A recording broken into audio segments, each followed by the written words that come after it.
Okay.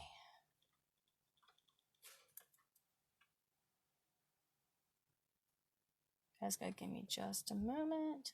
I'm waiting for everything to load because there is a bit of a delay.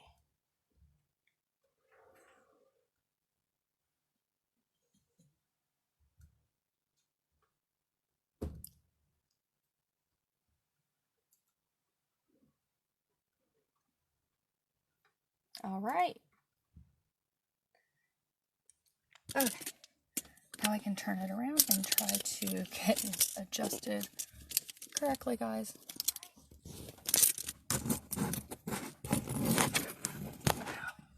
I'm getting this.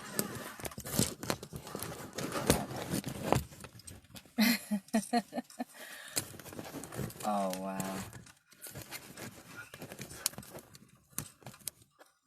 Let me see where that's at right there.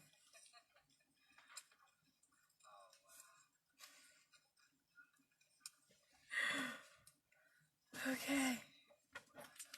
Okay. I'm gonna adjust it some more. I can get my adjustments down very good first, I guess.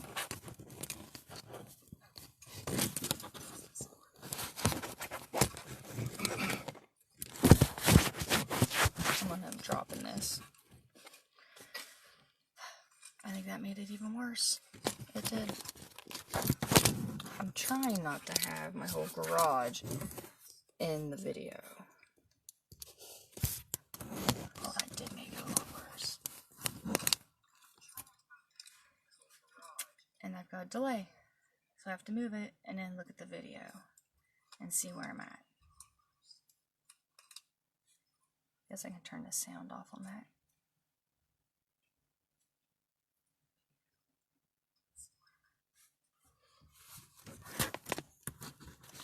Getting there. This is why I'm on here early. Definitely why I'm on here early.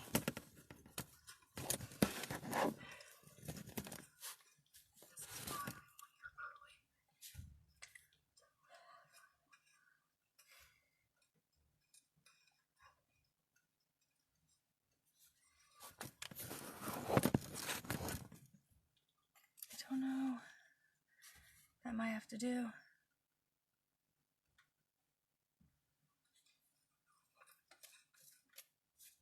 What we got? We still got is 4:42. Well, about 20 minutes still. Okay, so I'm just going to tinker with this some more.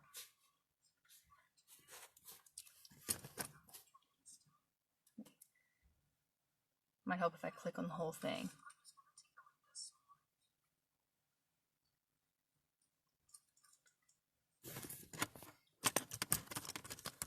Okay, so everybody that's told me this is harder than it looks. You're right. And I just turned it off, didn't I? No, I didn't. I switched it.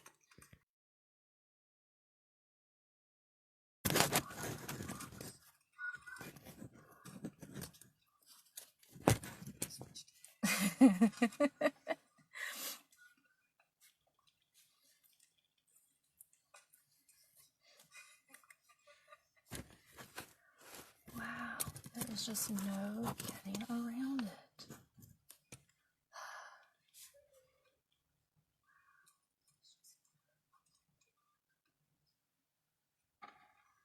Alright, I know how to fix it. See, that should be it.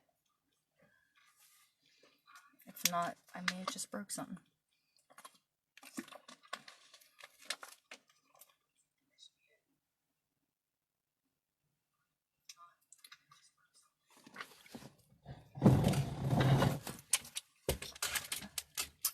Now we'll try. I'm trying to get it to where it's just white behind me.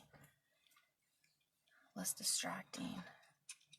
I'm glad I can download this and cut all of this out.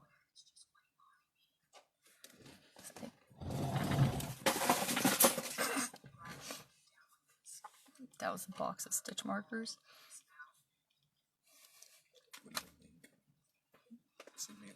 Oh, that might help if I send you a link. Add friend.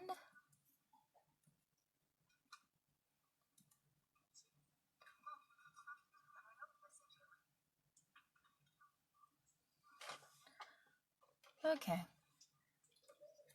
Better do you, dog. You don't want to turn the sound off. My boyfriend is helping me. And he's got this voice on. Turn the voice off. I don't want to have to sit and go like this half the time. And, you know, I don't have to sit like that. So, got my boyfriend over there to help me because I think there's a 15-minute, not 15-second, 20-second delay. But yes, Eastern time.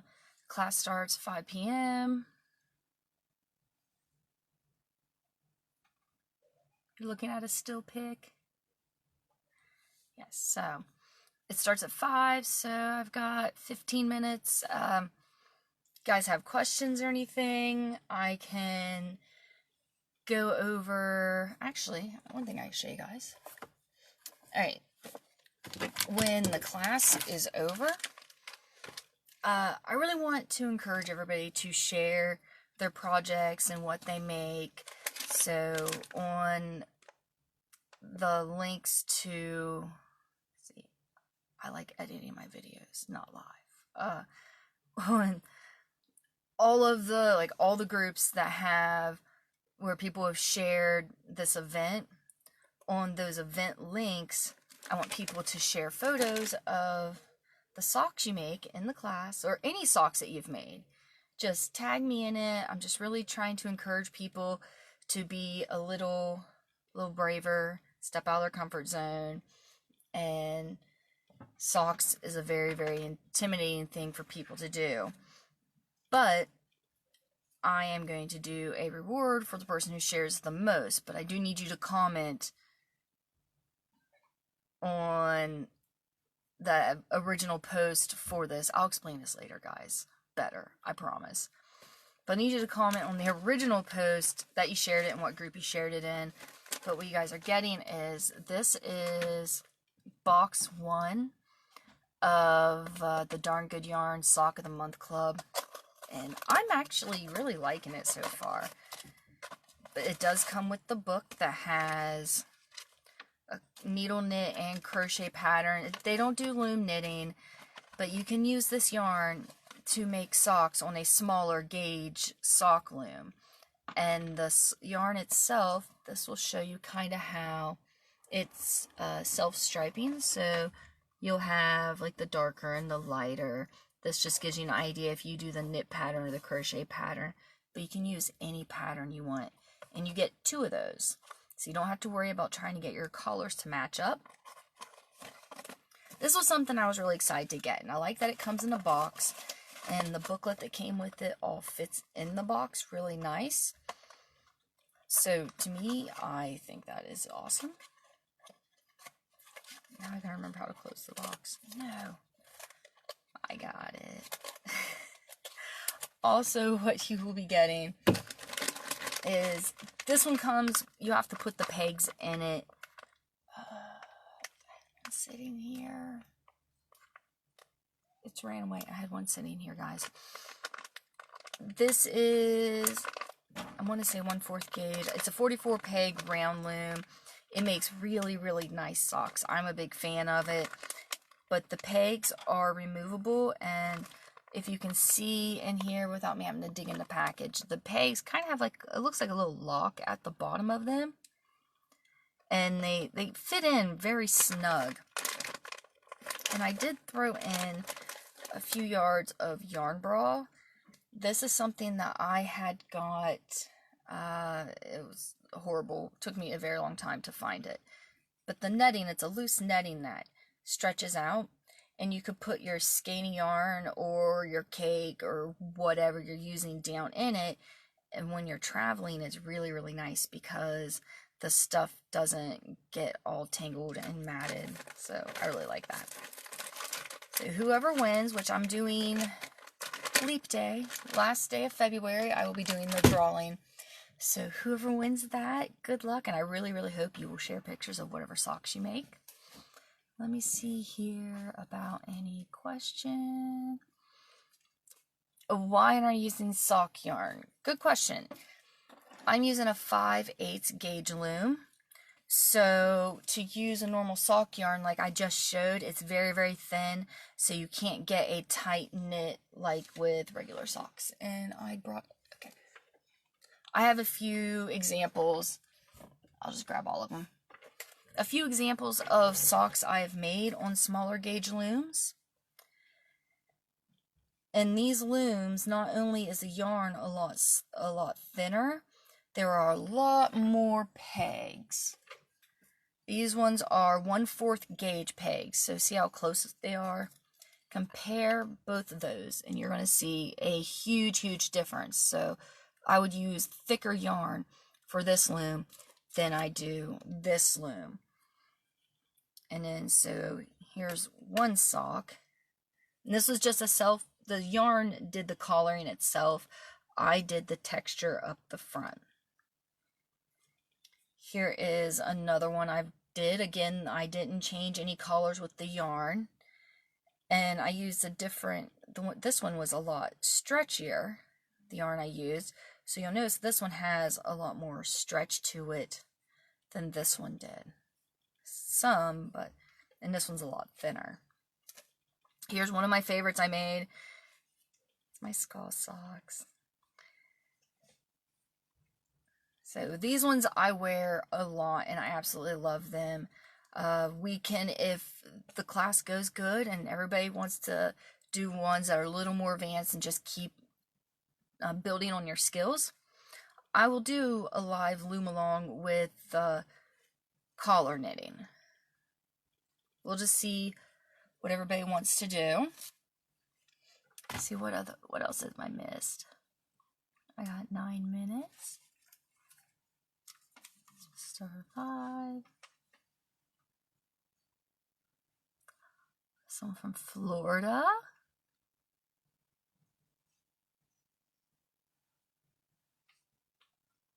Hope that loom is better than...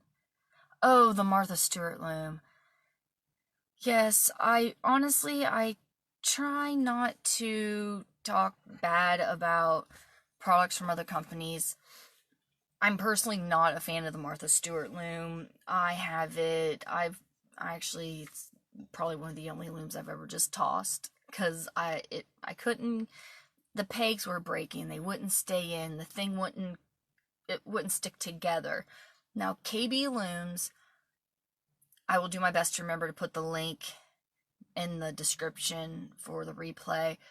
If I don't, ask me, but KB Looms has a new loom that you can put together that's really, really awesome.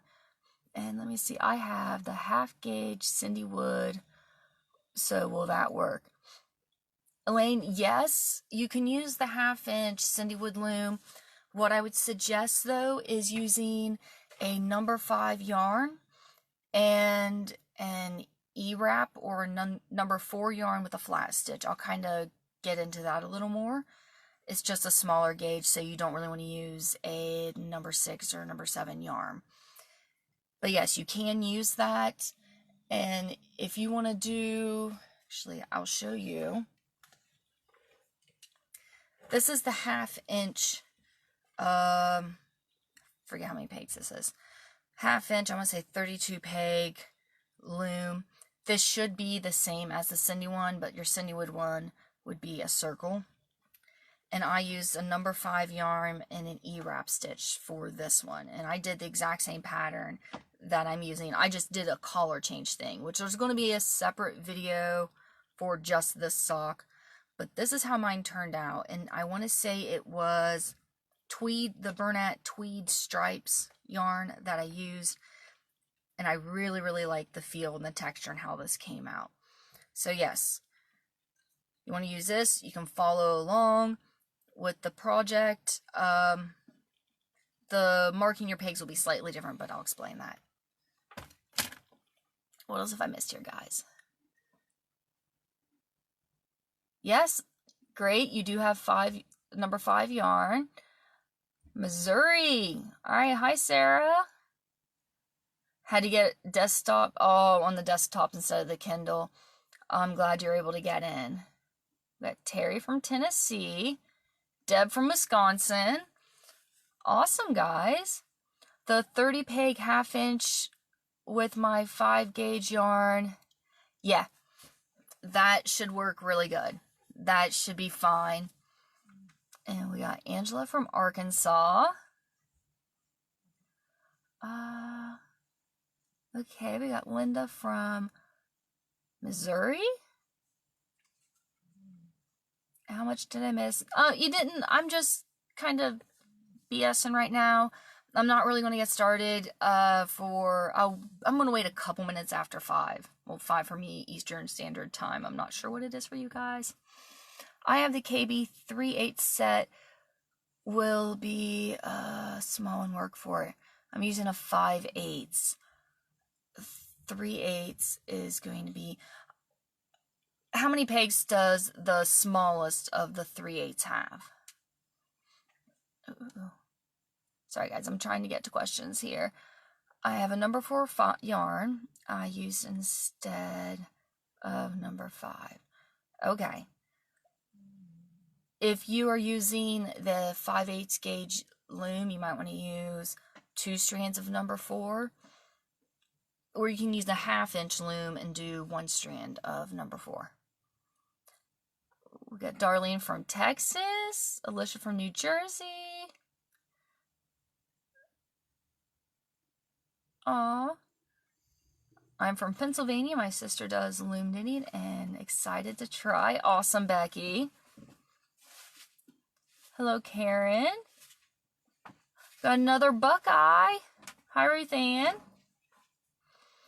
So, do you love that loom you are giving away? I do, actually. I really like the loom because, I don't know if you're familiar with it, but there's a 3-piece set, and I'm looking all over the place because I have it sitting. Here it is. Okay. I know I had one sitting out. So, I had this one sitting out with my pegs in. So, the one I'm giving away doesn't have red and green pegs. It's got the blue and pink ones with it, which is what normally comes with, but I had the full set. I have the whole long loom set and the whole circle set. So, I'm using those as the giveaway. Number 1, it's going to be easier to put in a smaller package to ship, which will help on shipping. Thrifty, guys. Also, you can put the pegs in any color order you want. You know, you can put 2 in, like pink. I like to use pink or purple, a color, something that starts with a P to remind me that those stitches are pearls. But you can alternate how the pegs go in because they do go in pretty easy. And let me see. See, they take a bit of work to pull out. So yes, this is a very... And now watch me snap it in. I actually use a little rubber hammer to snap the pegs back in. So yes, this loom is awesome. I love looming, used to carry them, and they are no longer in business. Knit UK and Gallery London both may still be in business and carry these looms. It is a nice loom. Other than that, maybe you'll be able to find them on eBay or Amazon. You have a 5/5 hood. Okay, Lisa from Texas. I have a size 5.5 foot. What stitch is good to use with the 24 peg loom? Okay, I will actually be getting into that. It's going to depend on the gauge of the yarn you're using, and we're going to talk about swatching too. Honestly, today swatching isn't going to be important because we are just going to be working on like the little cuff part here. I don't want to overwhelm anybody, but I'll go over swatching a little bit. In the event itself, there's more information and videos and stuff to help you with swatching. But if you're using any of the yarn that I have used, then sizing with these does not have to be exact. These are house socks. A lot of people just wear them over their regular socks not to get them dirty and to stay super, super warm. So you don't need it to have like a negative ease. That's where it's like a little smaller to where it stretches for your foot really good. So I will definitely help you figure that out. Okay, we got another. Okay, so Knit JJ. Oh, is that supposed to be Knit UK? So Knit UK is still in business. And if I forget to leave information in the chat, the page itself, the event page itself, do not worry. Be like, hey, Amanda, what's the information for this? Just in the group itself. That way, anybody else who wants access to it will have it. The KB 64 peg loom. Okay, the gauge is going to be smaller. What I'm using is a 32 peg loom. Sorry. 24 peg loom. I went over, actually, if you will hold on to that question, Maria, I will go over that with everybody. Hi, Rhonda. Oh, yay. All right. I'm glad you're here, Rhonda. Okay, I've got... All right, everybody, we have 66 people watching. Wow. I'm going to go ahead and get started. We're going to talk some supplies, tools, and just some other things to kind of help. You'll see me kind of stop for a moment and check out my chat every once in a while. My help wasn't able to be here, but very good reasoning. A loved one of hers is actually going into surgery. So prayers for my friend and her friend. All right.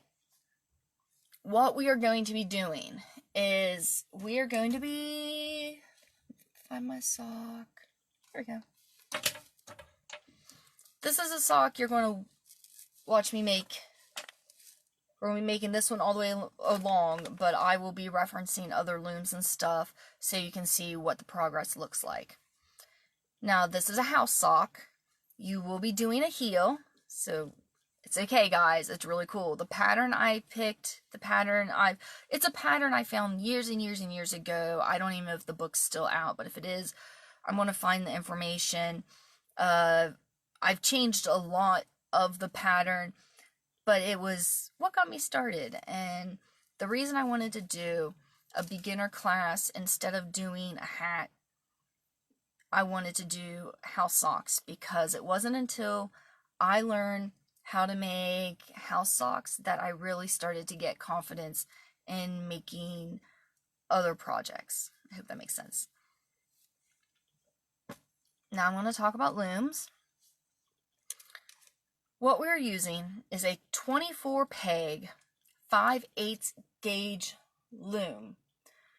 Most of these are going to be a circle loom. Here's one. I forget what company makes this one. Most of these will come in a 3 or 4 piece circle set. You're going to notice that they all look basically the same. In honesty, some of these, the companies use the exact same molds, as you will notice. One of these is Leisure Arts. I want to say this one was the Leisure Arts. Then we've got the beloved Knifty Knitter. I love my Knifty Knitters. They're very, very sturdy. Then we have Boy, which Boy is, I'd say probably has the biggest difference than the rest, just due to the way the pegs are made. They have this hook. Some people love it, some people hate it. It's personal preference. If I'm using a thicker yarn that has any kind of fuzziness to it, I notice for myself, I catch the yarn in this a lot. There is also,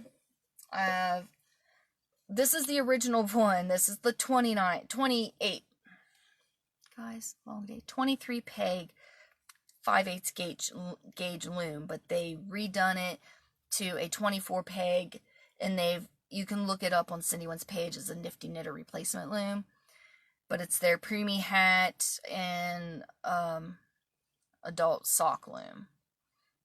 So then we have this one too. People will ask, what's the difference in these, since there's so many, and if one is better to have to another? That's really not a thing I can answer. It's all personal preference. Some people, the wood one, with these ones, there's not big weight differences, but with some people, the extra weight can bother them. shape of the pegs, which as you can see, those pegs versus those pegs. And then you have these ones, which have the sides that are flat. Again, that is personal preference. You guys have no idea how happy I am that I can edit this before I put it on YouTube. I do want to talk yarn, so let me get to that. I don't want to forget yarn. I've had quite a few people were asking questions about whether or not they could follow along with this with smaller gauge looms, such as this one. This is the 1/4 peg, 44 peg sock loom from I Love Looming, Knit UK, Gallery London. Unfortunately, it is not a company that you can get in the States. You can order it, I think, typically on Amazon, AliExpress, Amazon, and eBay. If you're trying to find it, you can't get a hold of one, you can message me and I can see if I could figure out other places that sell them, because it's actually a really nice loom. That's the loom in the giveaway. But with your smaller gauge looms, what you need, which I have some smaller gauge socks, and another loom. This is a Cindwood 1/4 gauge, and this one's a 60 peg, a sock loom. But even with them, you can see differences in the pegs. When I'm talking gauge, that's something that confuses a lot of people. Gauge goes from, you tape measure from the very middle of the one peg to the next, and that is the distance. So this is 5/8 of an inch between the middle to the middle. This one is 1/4 from the middle to the middle. Back to yarn. If you have a smaller loom, you can go try to adjust your yarn accordingly to the size of the loom you're using. Your 5/8 gauge, you want to go with a number 5, 6, or 7. 1/2 inch gauge, either go with a 4 or 5. Anything lower than that, go with a 3, 2, 1, just depending on how small it actually is. I honestly, without doing a wraps per inch test, I can tell you guys about that later if you have questions. This is just one strand, and this yarn actually did the color changing itself, and it was done on a smaller gauge loom. So technically I could follow along with this pattern, but the sock cuff, it would have a cuff here with a pull string to tighten it. It would be one stitch, and you would want to do a different toe, because you would want to make sure you have a really good fit with this. And this is stuff I'm definitely more than happy to help everybody with. Those who want to work along with a smaller gauge loom and you get to the toe point, I can do a separate video if you would like to help you with the cast off, because really the cast off's the hardest part, because the heel and the toe are almost done the exact same way. Okay. Oh, are you talking about this yarn? I know. I love this yarn. Is that Cynthia? Yes. I love this yarn, and I honestly have no clue what the mix is. It has a very nice stretch to it, so I was able to make it really, really thin.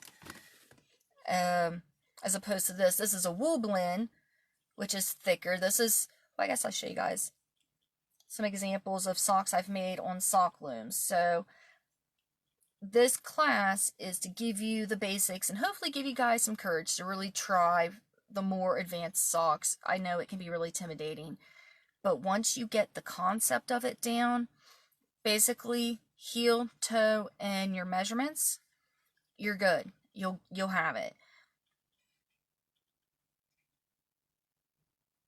Now I think, okay, I went over looms, I went over yarn.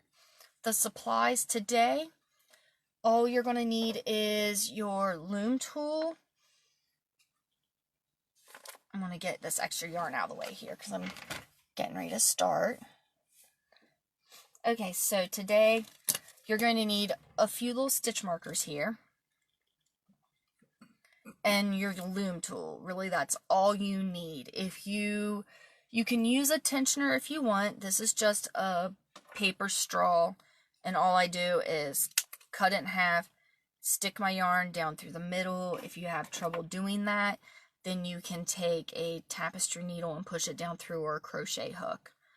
The reason I like the paper ones is because they seem to fit around the pegs very easily, and if I have trouble, I can squeeze the end to fit around better. Pegs that we want to mark on our loom, which I have the little like safety pin looking ones. I like to use these a lot when I am marking every 5 rows, every 10 rows, just to help me keep track, because I'm not good at remembering to actually swatch and gauge and track numbers. And this is a do as I say, not as I do lesson moment for you guys. Swatch and keep track. Pegs we're going to mark. You need to figure out what your first peg is. Some looms will have an anchor peg. There's various styles. You can start there and just wrap your yarn, knot it around, tie it around, whatever to that, just to kind of hold it in place. But then you want to mark your peg number 1. I marked this yellow because this is my first peg. This is where each row starts for me. But you want to mark peg 1 and peg 12. Or if you're using a different gauge loom with a different number of pegs, you mark half. So this is a 24 peg loom, so I mark peg 1 and I mark peg 12. So that separates it to the front half and the back half. The front half I marked right in the middle, so that is peg 7 and 8. Wait, no, I'm sorry, peg 6 and peg 7. So 1, 6, 7, and 12. 6 and 7 are marked because that holds a spot to where we will put our pull string through when we are done with the cuff. Only other pegs marked if we go to the heel side. I have these pegs marked, which we're not going to get into those until next week, but this is for the heel, for your increase and decrease in your heel. That's all that's for, but we're really not going to pay attention to that today. So let me move some of my stuff back here, because I got to adjust my camera. Getting ready to start, guys. Yay! I'm happy Oliver's here too. Okay, I'm going to look at some questions real quick.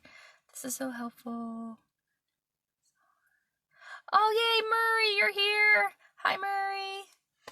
Okay, I got to adjust my camera so we can get the overhead view to get started. Let me see how I get it adjusted. So I want to make sure I keep this in sight.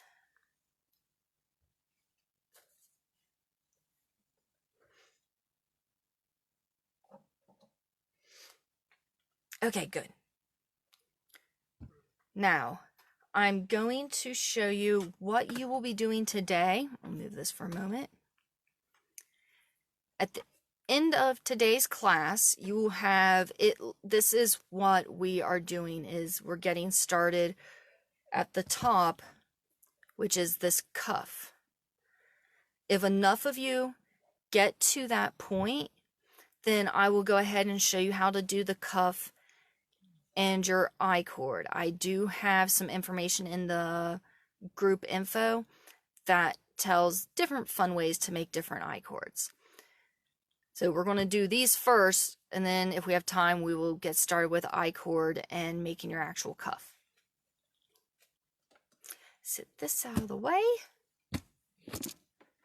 Ooh. All right, try not to move things. I'm gonna move a couple more things.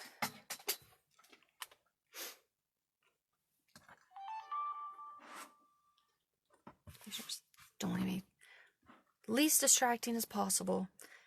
Okay, remember peg 1. I'm going to switch it the other way. Peg 1, 6, 7, 12, 16, and 21 are your marked pegs. you can create a slip knot and put it on that first peg. Our cast on that we will be using is an E-wrap cast on. If you are unfamiliar, E-wrap is called an E-wrap because it resembles a cursive E around the front, around the back. So go around the front and then behind the back. That's what you do. So you want to do that all the way around the loom. Can you show us how to mark the pegs again? Oh yes, Oliver. Let me go ahead and get our first round wrapped here, and then I will show you how to mark the pegs again. That is absolutely fine. Okay, so I'm going to hold that there. All right, but yes, if I'm going too fast for you guys, let me know. There is about a, oh no, here's the cat. There is about a 20-second delay. So it might take me a moment to get it, but I will come back to it. So we are marking the peg for two things. The front half and the back half, which is your heel. So this peg has 24 pegs on it. So 12 and 12 is 24. So what I do is I mark peg 1, and then I want to mark the exact middle on the front side because that's where I'm going to pull my pull strings through so that it comes out evenly. And it took me a year to realize I don't need to make little eye holes for this. That saves so much time, guys. It really does. So I have peg 1, and then the half here is peg 6 and 7. So then I count and I mark peg 12. That's this half of the loom. Now, for this back half of the loom, this is the side we do the heel on. Typically, how you measure how to do a heel, everybody can vary. You might have a real skinny heel, you might have a very large heel. But what seems to work, that I see works the most for the most people, is you take the number, which is 12, and divide it by 3. Now, I like to actually make my heels 1 stitch larger. So instead of my heel being just over 12 pegs, it's actually over 14. So I have 5 pegs here, 4 empty, and then 5 pegs here the heel will be working on. Again, don't worry about the heel. That will be, we'll be going over that in the next class. Once you do your E-wrap all the way around your first time, you want to push that down.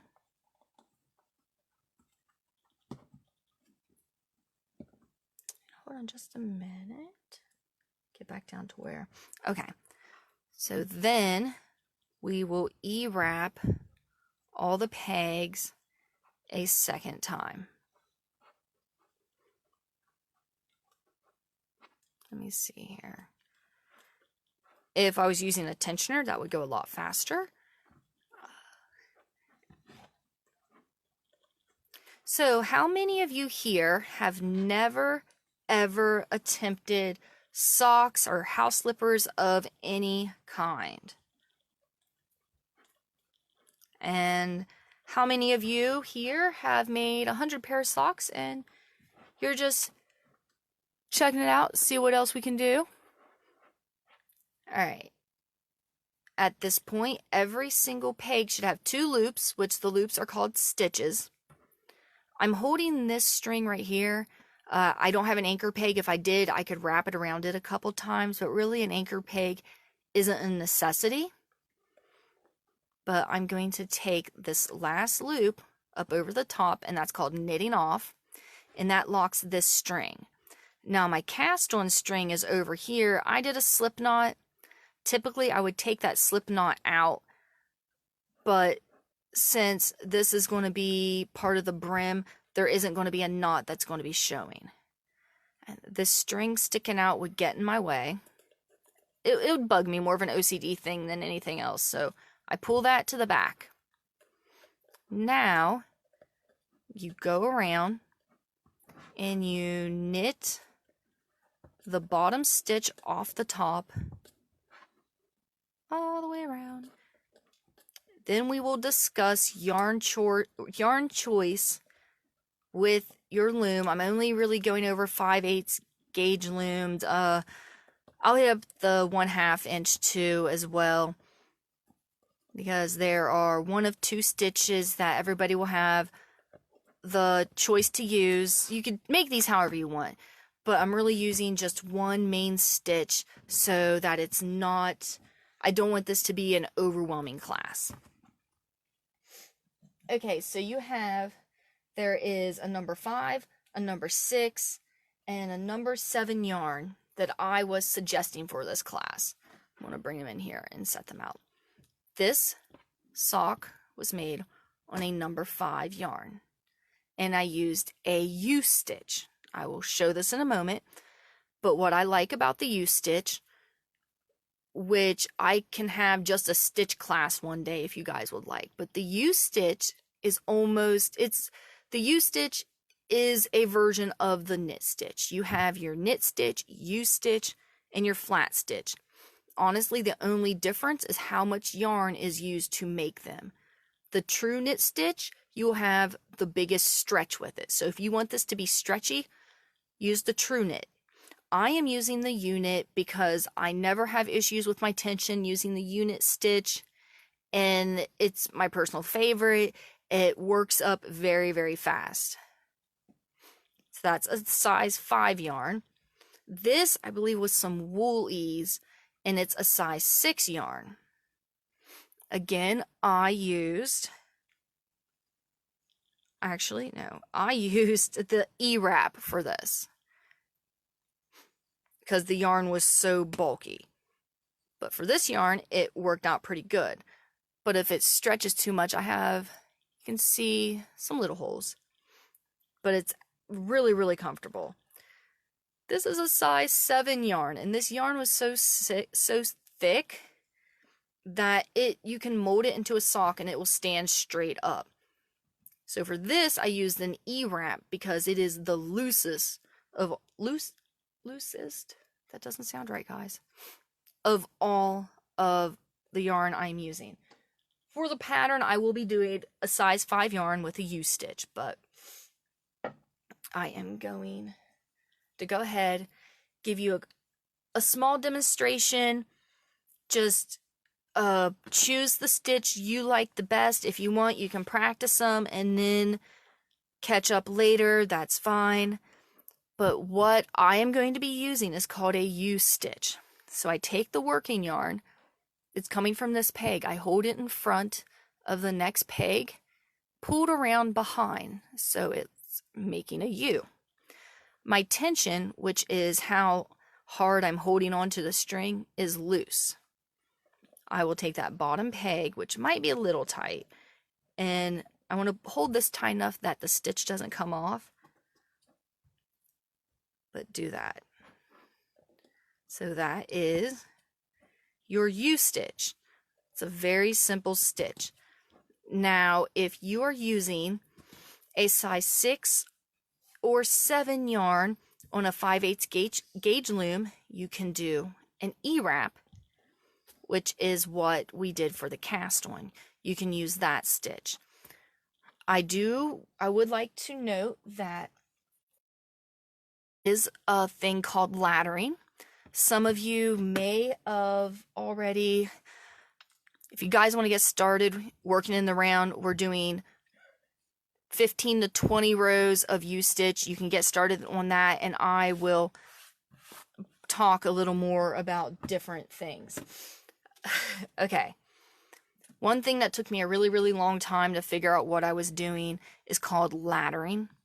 So if you choose to do the E-wrap stitch, typically what you do is you wrap every peg all the way around the loom, then you go back and take the stitches off.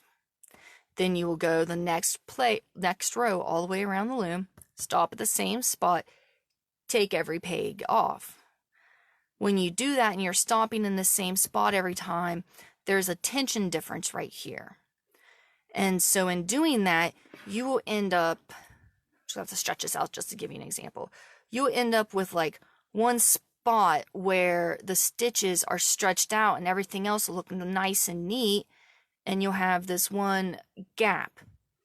How you avoid that is if you like your E-wrap and you like to wrap all the pegs, don't wrap all.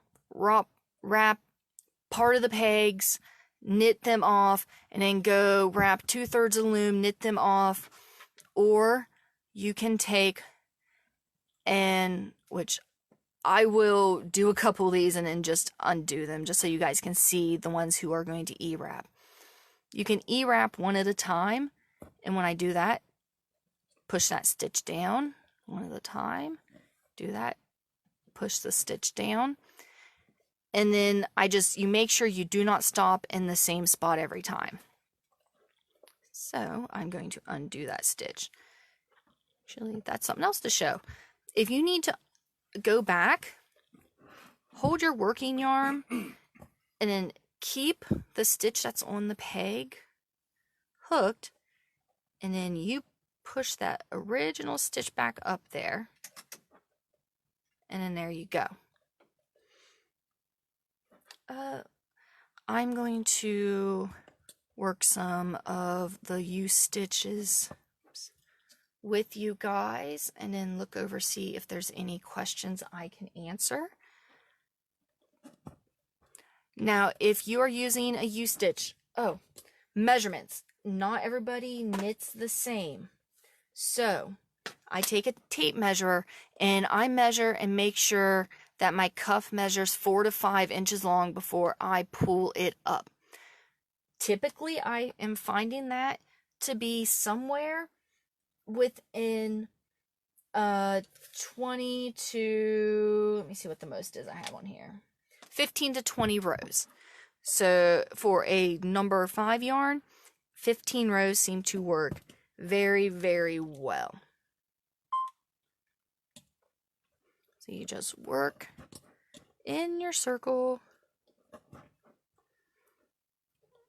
and Jeremy, do you see any questions?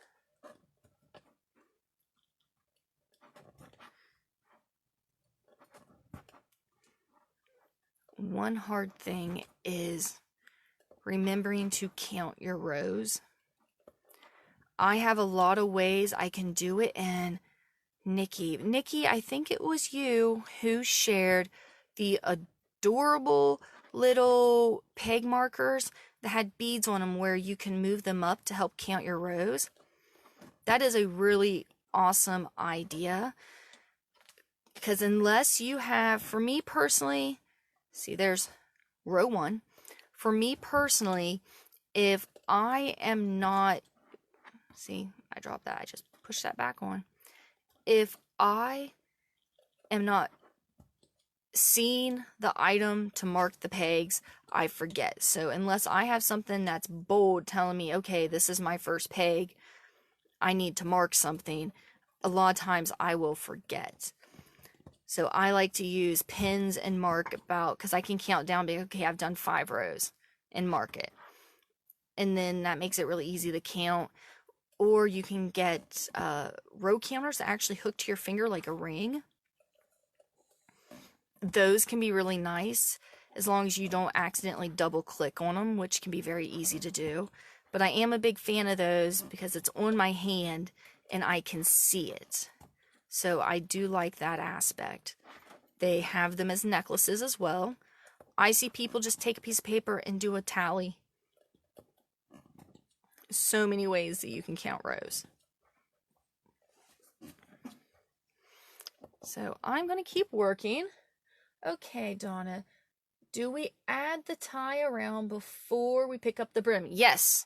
Yes, we will be adding that. So I was going to work up, if you guys get ready to do the brim before I get to it, that's why I have 5 other looms here with the brim already worked up.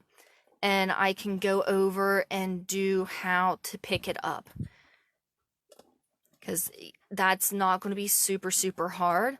I just kind of wanted to be able to work some of it along with everybody. And if you got really small, skinny feet, you can actually use a flat stitch, which actually can go really fast. You just hold the yarn loose. You want almost no tension and just go like, oops, go like that. You know what? I will show you what it's like if you drop a stitch. All right, you drop a stitch because this stuff happens. You look back here. You want to try to catch it as fast as you can. I can see it's still here. It's this loop right here, and I pick it up, and I've got it picked up kind of not in the middle of the strand. So I try to twist it around to make sure I have it in the middle, and then I carefully put it back on. And then you keep going. But you can do your flat. I will show you guys the true knit stitch in another video.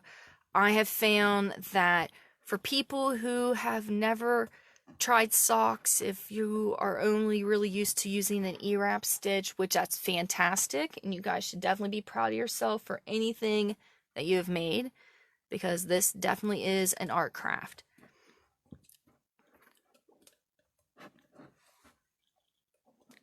See, I've only got a couple rows done right now. We got another question. Sarah, do you E-wrap on number 6 because it will be too tight with the U-wrap? Can I alternate U-wrap and then E-wrap rows since I've already... you pick a stitch. You can alternate if you want, but basically pick a stitch. I was just kind of showing the difference between the U-wrap and the E-wrap stitch. So whichever one you think is going to be more comfortable for your foot, that's what you use.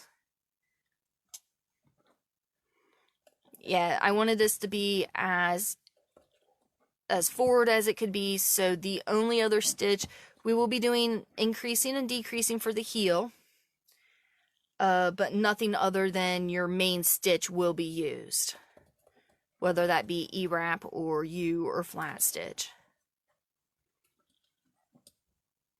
I used the E-wrap for everything for years. Oh, I was making hats in like an hour. It was fantastic. That's what got me into loom knitting, was the instant gratification. What loom am I using? Okay, Oliver, hold on. Oh, who is that? Arlene. Let me grab... See if I can fit this in my box and show you. I am using the KB Premier Round Loom large gauge set. I have the smallest, the 32 peg, but any 32 peg, I keep saying 32, guys, I am so sorry. Any 24 peg loom that's a 5/8 gauge can be used. So Cindwood, Boy, Knifty Knitter, a lot of them have something that matches. Like here's the Boy one. Here is, I want to say this one's the Leisure Arts. The beloved Knifty Knitter that everybody misses so much.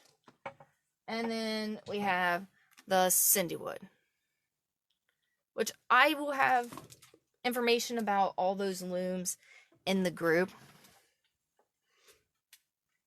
Oh, absolutely, Arlene. So that was the Loops and Thread one, Oliver? Because the only one I'm really not sure about is I have a green one that somehow... Oh, this one. All right, everybody. What loom company is this one? Because Loops and Thread is Hobby Lobby or Michaels. I forget which. Loops and Thread is Michaels. So I'm going to say this is the Hobby Lobby one. Whatever their version of the round loom set is. That's the only one that I didn't have the name, that I wasn't sure what it was. But yeah, so who all is cast on and working along?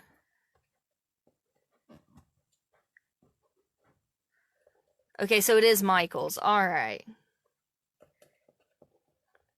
Yeah, this one right here is the KB loom. And KB and Cindwood are the only companies that really haven't disappointed me with looms, because some looms, you'll notice some companies over the year will change the material their looms are being made out of, and I'm all for recycling, but unfortunately the recycled plastic is not as strong. It gets weaker every time it's recycled, so it's not near as strong, and they tend to be really brittle and break. And tension, you don't want to hold, it's so easy, especially when you're first starting out, you're like holding it real tight. You can go slow, just hold it and then make sure the stitch isn't popping off if you're concerned about it. But you will get to where you're in a groove and it's comfortable for you. Oh, we got someone on row 5. I do love the KB loom. Just watching. Work on sock later. Hey, Sandra, that is perfectly fine. I want to give people a chance to get a few rows up, and then I'll show you how to make your I chord, and then we will get our cuffs on, since we're actually, how long has this been so far? Where's our progress, guys? Oh, wow. Okay. Since 5, it's only 5:36. Okay, so I was going to try to keep this to around an hour. I am going to stay after to ask questions and stuff, because I would like to be able to, the ones who are working along, you be able to get to having your cuff up and your string in. That way, if there are questions, I am right here for you to be able to ask them, and then you don't have to wait a week and wonder. But if anything does happen before the next class and you do have questions, post them in the event. That way, if I'm busy at a doctor's appointment, blah, blah, blah, somebody else might be able to help. And if not, I will, because people are going to have issues, and I promise whatever question you will ask if you are new, you're not going to be the only person who has that question. You may be the only one who speaks up, and that's going to help others too. Okay, we got Barb. How many rows are we making before we fold the cuff? Yes, I am making 20 rows before I fold the cuff, and of course I misplaced the sock I'm using. This is basically the same yarn, so this is how wide my cuff is going to be. You can do as many as you want to make it wider, but this is a pull string one, so you really don't need a huge cuff. But I did 20 rows. I tell people 15 to 20 rows, personal preference. I measure it to where I've got just tape measure from the loom to where it's 4 or 5 inches long, and then I will pull it up. Ooh, Angelo, what blanket are you working on? What is the I chord? Okay, another good question. An I chord is something that there are 100 different ways to make. I've got, you know what? You guys have no idea how prepared I got. And then about 2 minutes before, somehow I just kind of destroyed it all by accident. This right here is an I chord. There are a lot of ways to make an I chord. You can make one using your loom. You can make one with a crochet hook. You can make one with your fingers.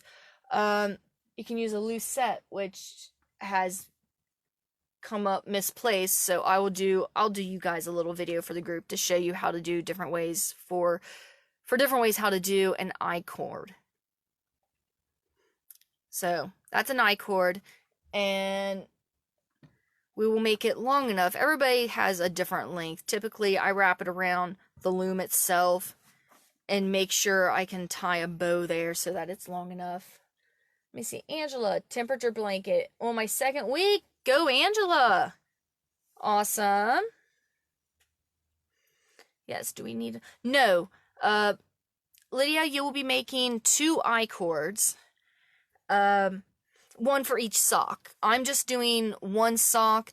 And one thing, if you guys are nervous about losing your row count, if you have 2 of the same loom, you can work your socks at the same time. Do your 15 rows or 20 rows on this one, and then have your other loom and do the same amount of rows. And then sometimes if I'm making socks out of super, super fine yarn, I'll show you these because I'm excited. These are all works in progress for patterns. These are marking my stitches, but this is a really thin yarn, and I didn't want to have to really count my rows, so I would measure it. But look at these guys. These socks are pocket socks. They have a pocket that you can wear them inside out, and you can cuff it over for those who go to the gym or out running and don't have pockets. All right, that is nothing for today. I just wanted to show the difference in the sizing.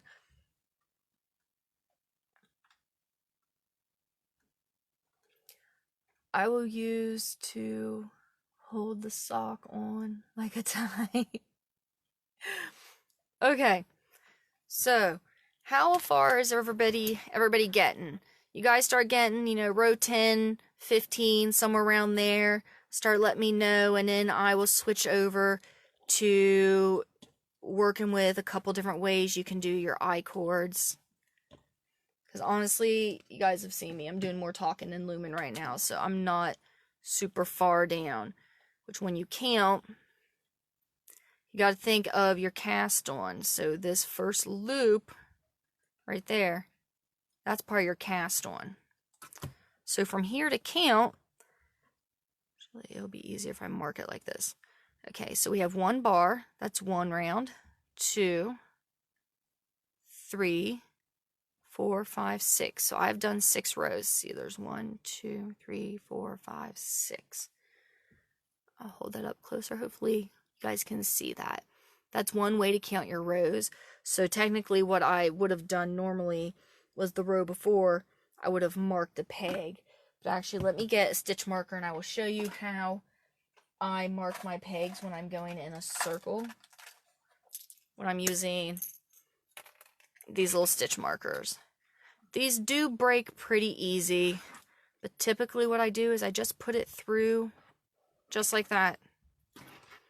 And then when I get to it,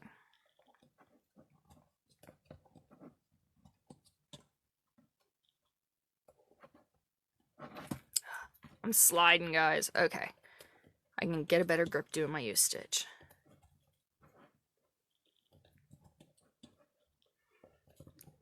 Alright, so now I'm to this stitch. All I do is pick all of that up, put it over, just make sure that's in the back. So that little loop there is caught. And then as you keep working, it will stay there, and that will help you keep track of where you are. Some of these socks, which I will be showing as we go farther, have them all along the inside just so I didn't want to mess anything up. I wanted to have, whoa! Is it Cindy?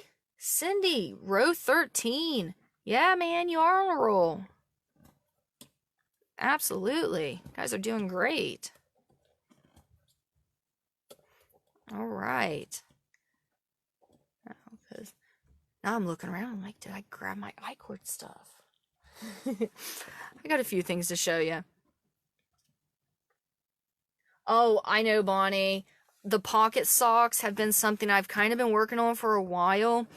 It was getting that pocket part to where it fit right above the ankle and it fit comfortably really was harder than I thought. I've actually made 3 individual pocket socks so far, but the one I showed is the one that I'm excited about the most. That's the one I'm going to use. I'll actually show you the yarn. This is the yarn for it. I got it in a subscription box. It was their Knit Crate yarn box, but look how beautiful that is. And it's a superwash merino. It has some nylon in it. And here is one that is just a normal sock yarn. This was actually another one I'd tried. But for this one, the pocket was a little too low. It kind of rested, like my ankle was right here. And I didn't do my cuff above it because I don't want to fold the cup over too. I want to be able to fold just the top over. And the way the stitches are, because it's actually made to where the pocket's on the inside. So you have that perfect flat on the bottom. And then we have where I've got a pull. This is technically the outside of it. But yes, I will see you guys like everything and the class goes well. You guys just let me know what you want to learn. If you like going through socks and you want to just like slowly step it up to more and more advanced, we could stick with this loom and do, you know, 3, 4, 5 different patterns. And I could teach you how to do toe up, top down, which is what this is. These are just house slippers. I could teach you to do them with a regular cuff instead of the pull string. It's just whatever you guys want to do. Alright, so last I saw, okay, Nikki is on row 7. Okay, row 6, we got to go row 5. Let me see Sandra. Oh, because oh yeah, Sandra, the 3/8, it will. Ooh, but it's wool. You are going to love it. You are absolutely going to love it, Sandra. We got row 13, 10, 11. Wow, guys. Nikki wants some toe-up socks. I'm telling you, I do toe-up. I do my Kitchener cast on. So many people are intimidated by it. But the Kitchener cast on, every once in a while, when you're loom knitting, needle knitting, whatever, you're going to have these moments where you feel like you may be a wizard. And that's one of them. Do the Kitchener cast on. When you tighten up that cast on, you look at it and you're like, oh man, this is an overwhelming mess and I'm not going to get through it. No, when you're done, you just look at the sock and you're like, are we best friends now?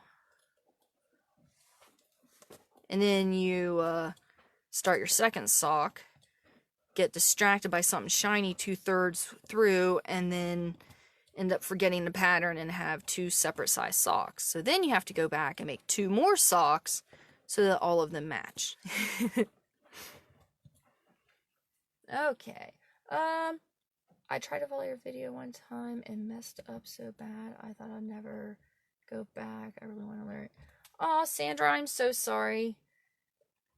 Okay, Rhonda. Rhonda, we are definitely going to be doing the toe-up cast on. But yes, and in socks in general, I hope a lot of you guys, Scarlet Royal recently did a live just sock discussion video. I was only able to catch just a moment of it, but if there are questions you have, ask them below, because if I don't understand it, somebody else will. Until we get more people in here or that are, you know, row 10, 15, somewhere around there, I'm actually going to talk about gauging a little bit. And it's one of those things that so many people just absolutely hate to do. It takes up time and you're excited and okay, okay, Michelle, does the Kitchener cast on have to be on a round loom? I have a you can use a rectangle loom. If you are doing socks on a rectangle loom, like this loom, I am making, okay, these are mittens, but they were done top down. So I did a Kitchener cast on. My Kitchener cast on is right here. Like if you look, you see a slight indent, but this is on the inside. So no, you can absolutely make socks. Very good question though.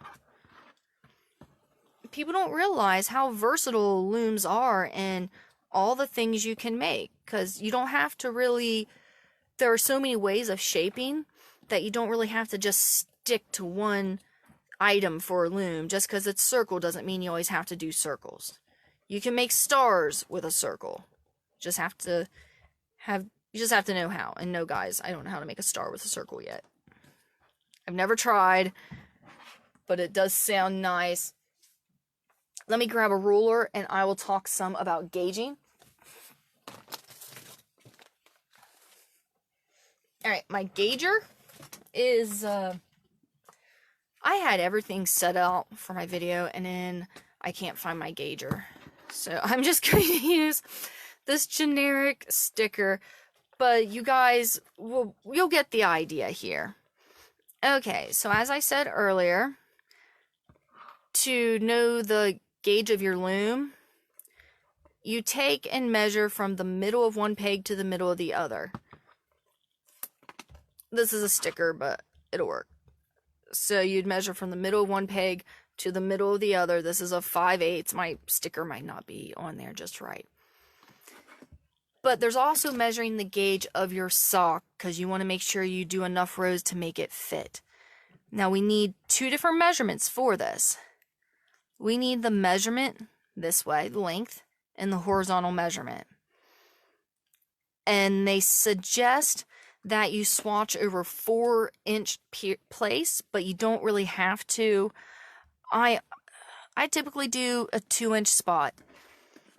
If you looked in the group, I did have some pictures that kind of showed how to measure, but I'm going to hold this up here to make it easier to see the stitches. Okay, so here is our first stitch right there.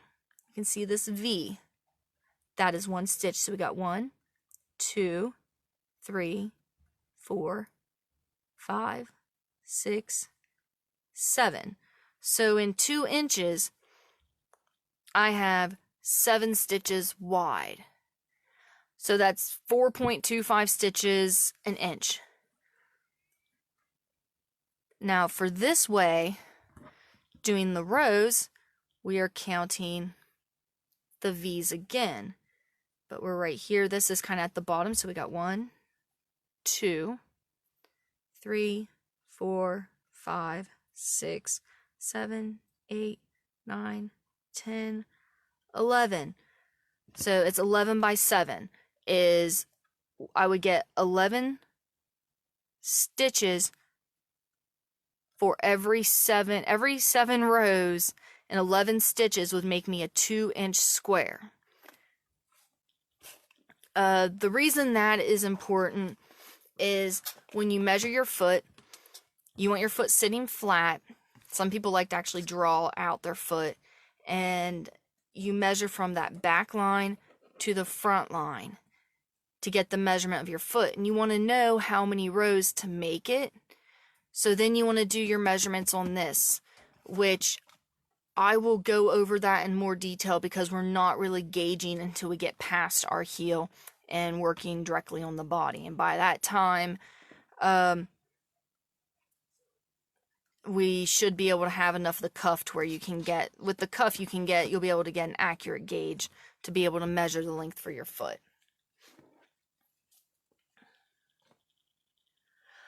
Oh, thank you, Kay. Yes, I figured out how to actually download this to my computer so I can upload it through editing software, and I can take out, there will be one that's uploaded that is the exact video, word for word, everything, but I am going to edit out like the extra 15 minutes of just randomness when I first came in, getting everything set up.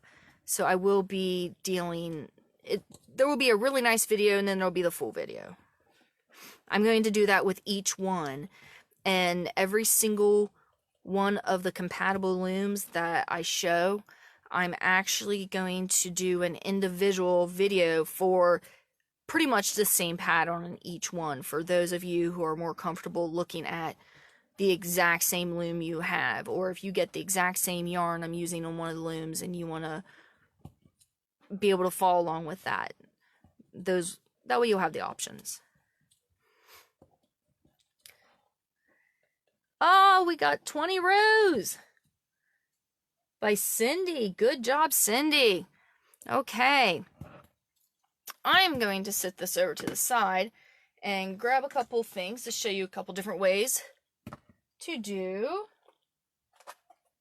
your I chords. Let me see what I got here. Okay. I will show you first on a loom.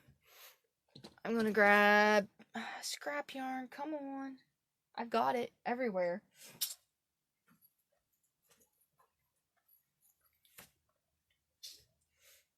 All right. There is scrap yarn. It exists. I know it does. I'm going to use the other end of my purple. One way that you can make an I chord, you use the figure 8 stitch. But I'm going to make a slip knot. Pull it right here. I don't have, Donna, I do not have the full printed pattern out yet. I'm working on it kind of as I do this. I'm going to type up what's done each week and put it in the group. Okay. So this can be done on any loom. You can grab a fork and just use 2 prongs and do this if you want. You can even use your fingers. But you have your yarn anchored, and you're going to be doing a figure 8 around 2 pegs, any 2 pegs. That's, you go behind the one, behind the second, and around the first. I'll show you from the top because it's a figure 8 shape. You do 2 pegs, take that bottom over the top, push it down.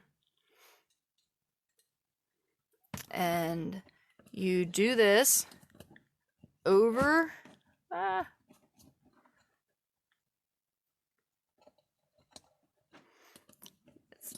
this is a very repetitive thing. After you get a couple done, you can take your slip knot off and pull it through and pull the knot out of it. But I'll work a few little rows of this, and then I will show you another way you can make an I chord. Actually the crochet chain, but I use my hands to do it, and it seems to work. For me, that's really my favorite. I'm going to do, like I said, my Lucet is, I'm not sure, it's somewhere. But I'm going to do a separate video to show you guys kind of how to use that. I did have links in the group, though, that show you how to use it as well. It's kind of a novelty type item, I would say, because actually you're supposed to just use your fingers with it. I gotta grab my charger. Use your fingers with it, but with loom knitting, using a loom tool with it, so much easier. Like, it is absurd how much more easy it is and how much faster. But we don't all carry, oops, there go throwing stuff, guys. We don't all carry looms with us and stuff. This is just a little tiny one, but when you get to the when you're done with it, all you do is take, I use the loop the yarn's coming from, one loop over. So there are 2 pegs, 2 stitches on 1 peg. That bottom stitch over the top stitch, and then take it off the loom. You pull, make this loop bigger. You cut the string and pull it through your cast off. I'm reusing this yarn, so I'm not doing that, but you pull it through and tighten it up, and that's kind of that style I chord. What I prefer, just because of the speed of it, is a crochet chain, which you put your tail over the working yarn, and you pull the working yarn through, you create a slip knot. So you got your slip knot, this isn't moving, your working yarn is. You pull the loop through your slip knot and tighten it, and you keep doing that. See, I've got my loop, I'm pulling the string that I'm holding, and I'm making a chain. So you make your chain however long you want to make it, which, I can't remember my measurements for mine. I will write down the exact measurements. I need to sit and measure mine. Let me look here. Jeremy, will you tape measure that for me? Yay! So nice having a helper. My honey's going to tape measure for me. Tell me how long the cord is, so you guys don't have to just guess and not get it big enough, because getting the cord too small and not being able to tie it enough is a pain in the butt. How long is the 15 to 20 rows? 4 inches. Also, I missed where you marked your loom. Okay, where I marked the loom, that's kind of at the beginning. It is pegs. I wrote down the pegs. Peg 1, peg 6, peg 7, peg 12, peg 16, peg 21.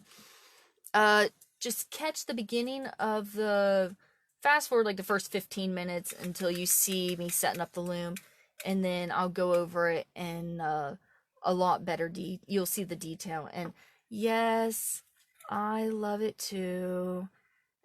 Oh, there it is. I love the tattoo too. This is probably my one of my favorites. Yeah. So let's see, what measurement are we getting on the I chord?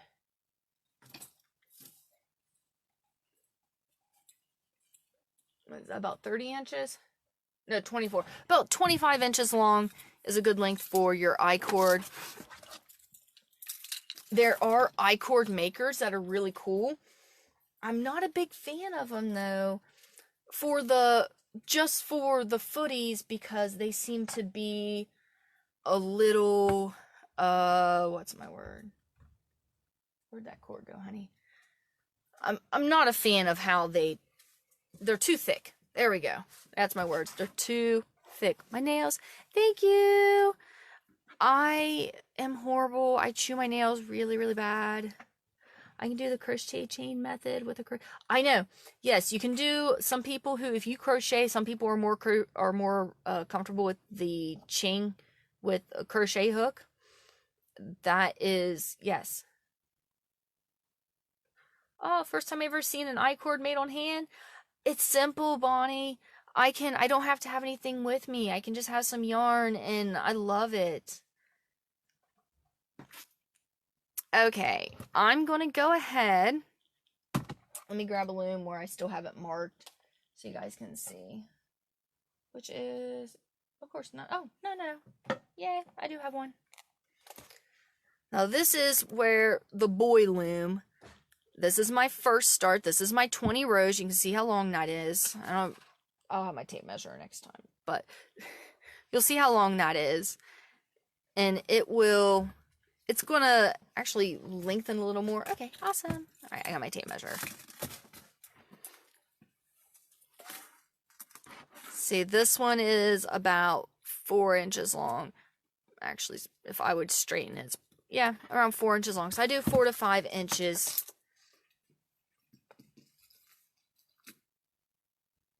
Okay, Elaine, oh no, need to stop. New, come back in 30. Come on back, Elaine. If I'm still on here and you need help, just let me know. Does it make a difference in your tension if you wrap with the hook going down or just going? That's B-Mac. That's actually a good question, because I'm not sure. For me, it's just been personal comfort for which way I use my hook. But I showed you how to make your I chord. You make it about 24, 25 inches long, so you have enough to really tie. Move this out of the way. Now what you want to do is, at this point, you want to make sure that your working yarn, when you hit your row 15 or your row 20, make sure your working yarn is back at your first peg. So this was peg 24. This is my peg 1. And you can see right here the 2 loops, well, the rubber band holding the 2. I got that there. So right through here is where the cord's going to come. So I pull this all up in the middle, and then I wrap that in there, just so it's kind of stuck. And I want the yarn to come through these. And there are so many ways you can do this. You can just kind of push it through with your fingers. You can use a crochet hook. But if you pull down, you'll see stitches. Now with 20 stitches, it'll be 10 stitches on the front, 10 stitches on the back. So I go down about 3 or 4 holes. Here's this. So like, we'll go down 1, 2, 3, we'll go down to the 4th hole and poke the end through. You can leave a string. I cut these ones. But if you want to add little pom-poms to the end of these when we're done, you can leave a bit of a string. That'll make it easier to hook. So I've got the one side in. And when you pull it down, you'll be able to see the hole right beside it pretty easy. If you have trouble pushing those through, you can use a crochet hook, which works really good. Let me see. Oh, hi, Judy. Okay, Leanne, before fidget toys, I used to always have a string and make a chain and pull it out and make it over and over. Didn't know it was crochet, just something to keep. Hey, do what you do to keep your hands busy. That's funny, but it's cool. So here's the cord. Now I'm going to talk about the cuff, and some of you will probably have some questions. Just let me know. I will try to help you out as much as I can. So you got your, we'll say 20 rows done. You've made your I cord either using your loom or using your fingers or using a loom tool, crochet hook, whatever. Your 2 pegs that are marked in the front, we stretch those down and you have the ends coming through. This cord you want on the inside here. You don't want it on the outside. And these will be coming down through the bottom. Now it's time to put our original stitches back on the loom. It's going to seem a little intimidating, but you guys got this. Easiest way to start is with our first peg. So we stretch this up. This is where the string is coming from. And if you look, oh well, there's a loop right there. So I take that loop, put on that peg, and at least with the boy loom, I got that hook, so it kind of holds it. And I'm just going to hold on to this string down here just to help with the tension and showing you guys. Okay, so now you want that very last one. You'll notice it's connecting from this stitch to the next one. And then you pull up, and there's your next. Straighten it out. The stitch will be kind of coming from underneath the stitch before it. So I will go around and place those on.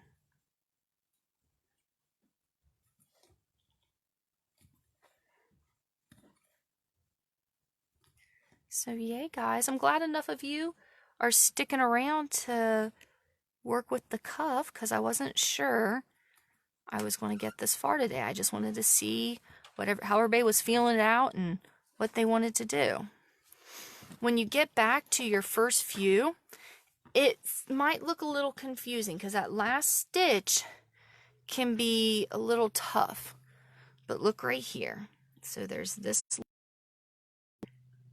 then there's this loop right here. But there isn't a loop going from this stitch to this. If you look, you'll see a stitch. It's not real big though. So you pull that one.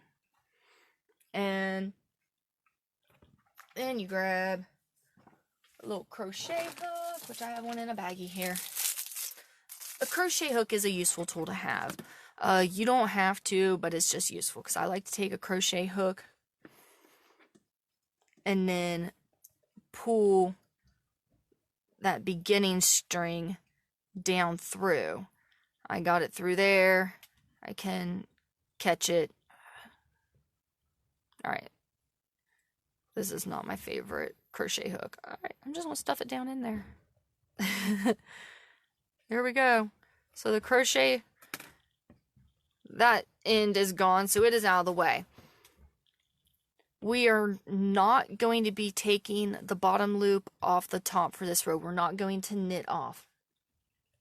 So we put these down.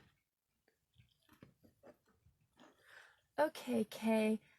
Can I use cotton yarn to make these socks so I can wear them like regular socks with shoes? They're a little thicker. If I know in the winter, I will wear these with my shoes, and this is the yarn I really like to do. The yarn I like to use by Loops and Threads, and it is a number 5, but I will show you the texture of it. See, it's thick, but it's not uncomfortably thick under like my snow boots or something. Okay, Michelle, I'm stuck on the I chord. How far up do you go to put it in? Okay, I'll show you on another one. When adding the I chord, this one I didn't mark, but we'll say this is peg. Let me see, 1, 2, 3, 4, 5, 6. So here's peg 6 and 7. Now I'm assuming you mean where do I put the I chord through here?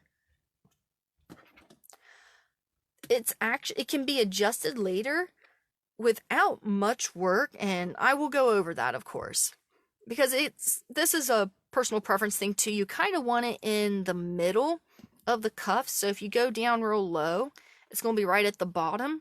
If you go up too high, you might have it at the top or on the inside. So I usually count down about 3, 1, like you'll see these little holes if you pull it, so there's like 1, 2, 3, 4. So about 4 is a good one to put the cord through. I missed part of the video. Oh, Maria.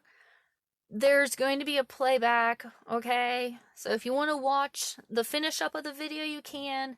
And throw in questions. If it's something that's been answered before in the video, I'll let you know.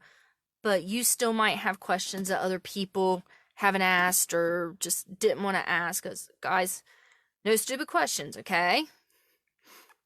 So, do we have anybody who has the I chord in? Because I really jumped through the I chord and did that pretty fast.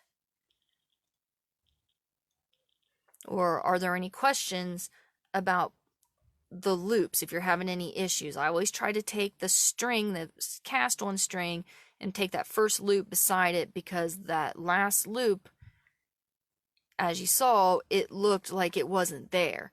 So it was there, you just had to pull it up.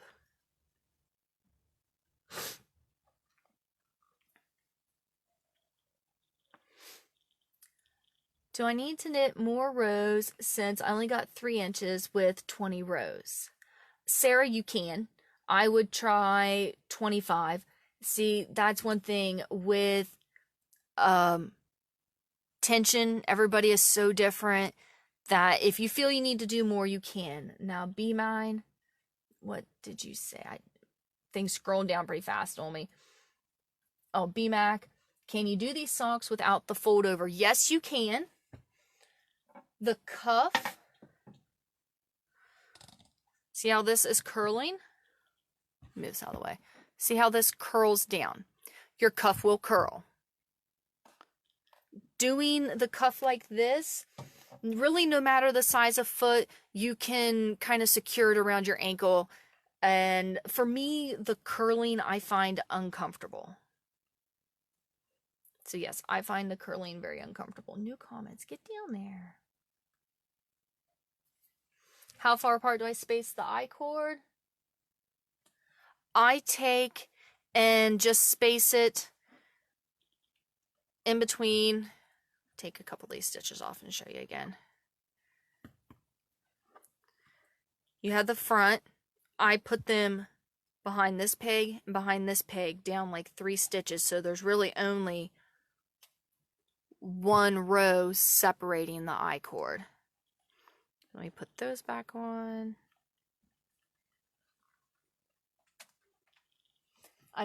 Okay, Brenda, I missed the opening and was told you started with an E-wrap cast on, which I did. However, I missed a section about the I chord. Should I just stop and watch when you put the I chord in? No, you don't need to. If you end up, you want to keep working along, you want to get your brim done, but you don't have the yarn for the I chord, what you can do is, I'll grab another loom. This is why I did this on multiple looms, so I could show various ways to do it. Okay, you can take a piece of scrap yarn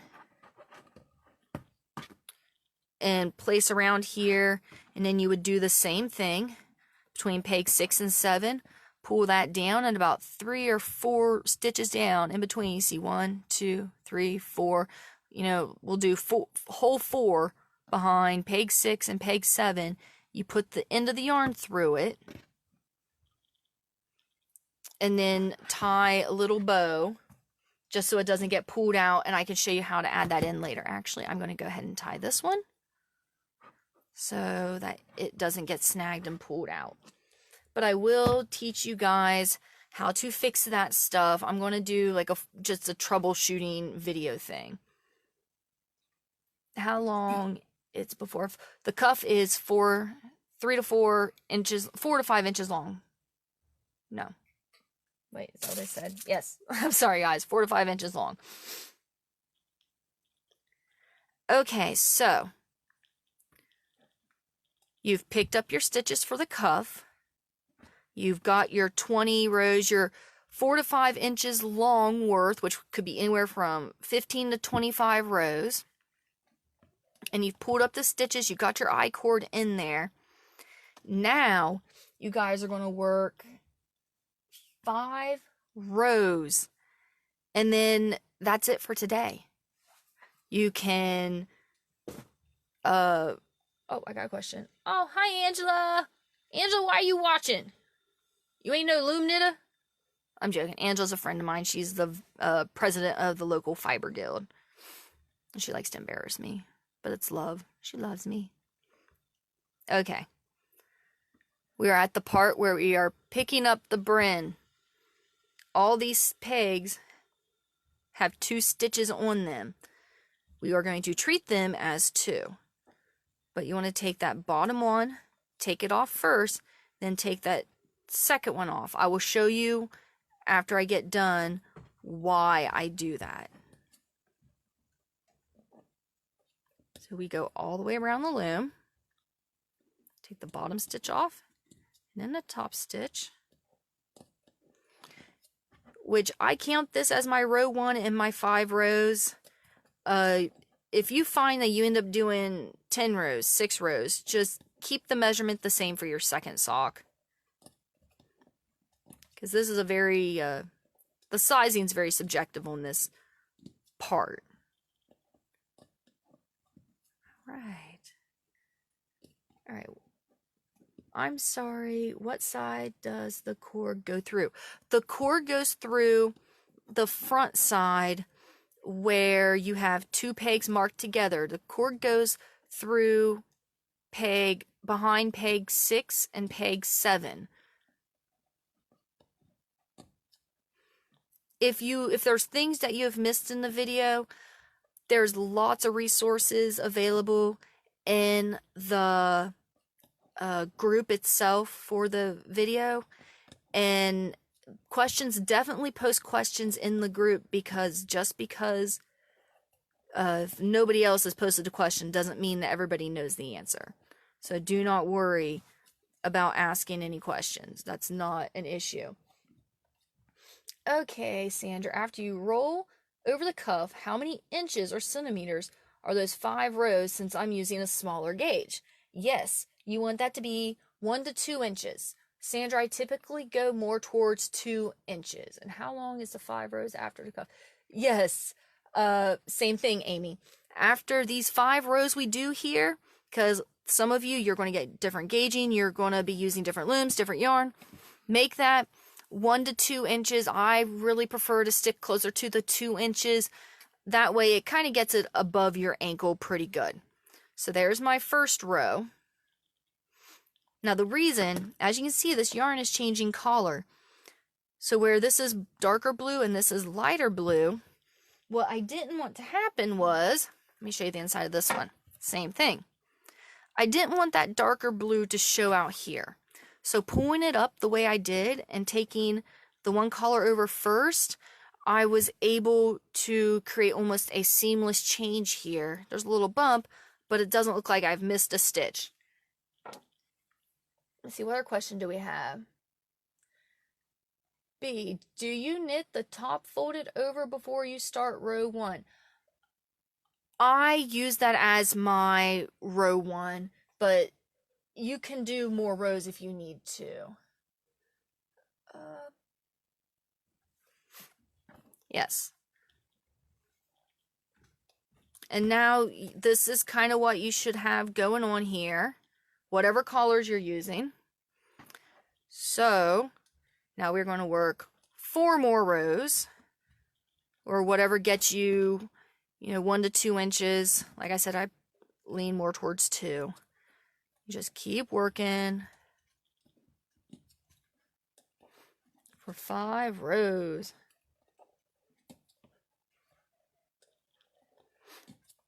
So, anybody else at the cuff yet? Because yes, you can put like an anchor string in there for now, because I'm going to show you guys at a later point how to fix when the cords get pulled out and stuff like that. Because believe me, it's going to happen. And it's frustrating, and there's no need to burn the socks just because the string came out. Not that I've ever burned socks. Okay, maybe I have. Let me see, what do we got here? I'm using a solid color. Can I knit the loops? You can knit the loops as one if you're using a solid collar. It will help a little bit with kind of the bulkiness of that transition, I guess.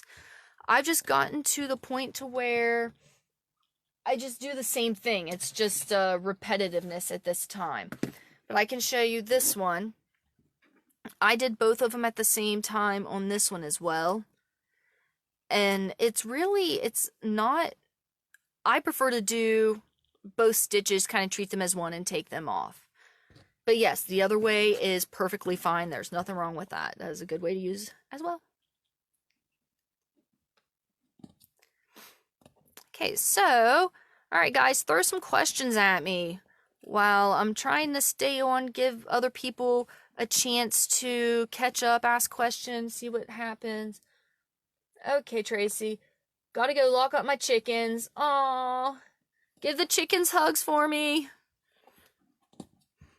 Our goat just kind of does what she's want.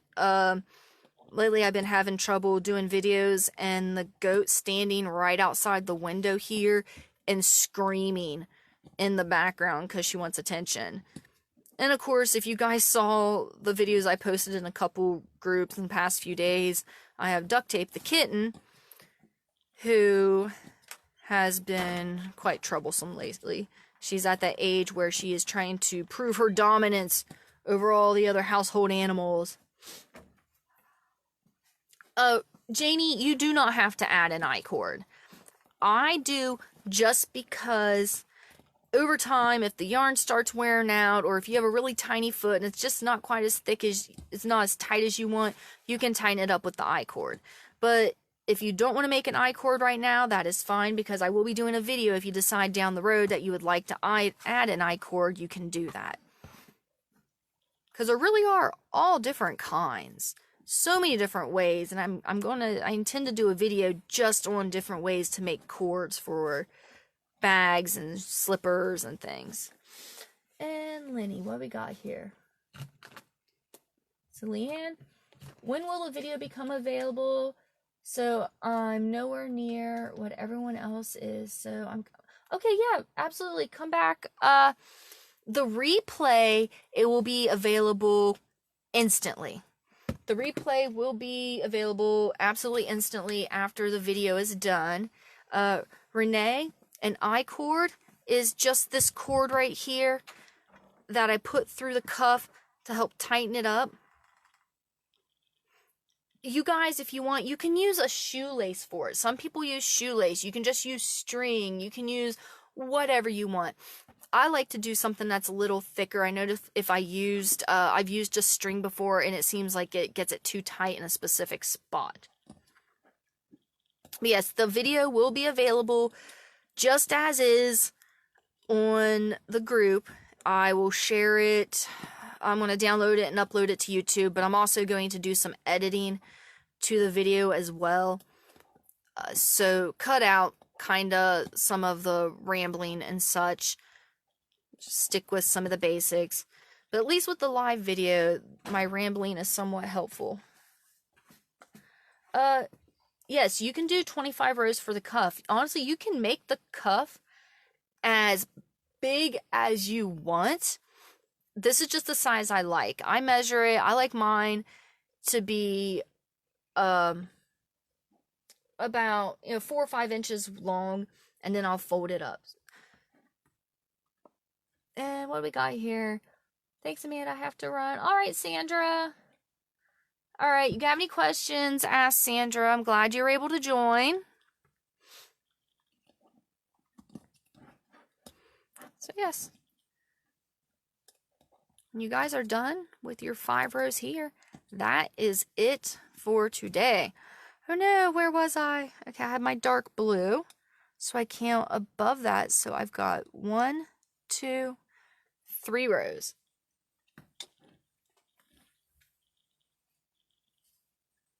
Next week we'll continue on. Okay, Dee, so you're at the I chord. We'll have to rewatch the video. Okay. Alright, so I've got 2 more rows, so I'll work these next 2 rows, and then I'll wait around a little bit, see if you guys have questions that you would like to ask. Or if there's stuff that you kind of want me to go over a little bit more.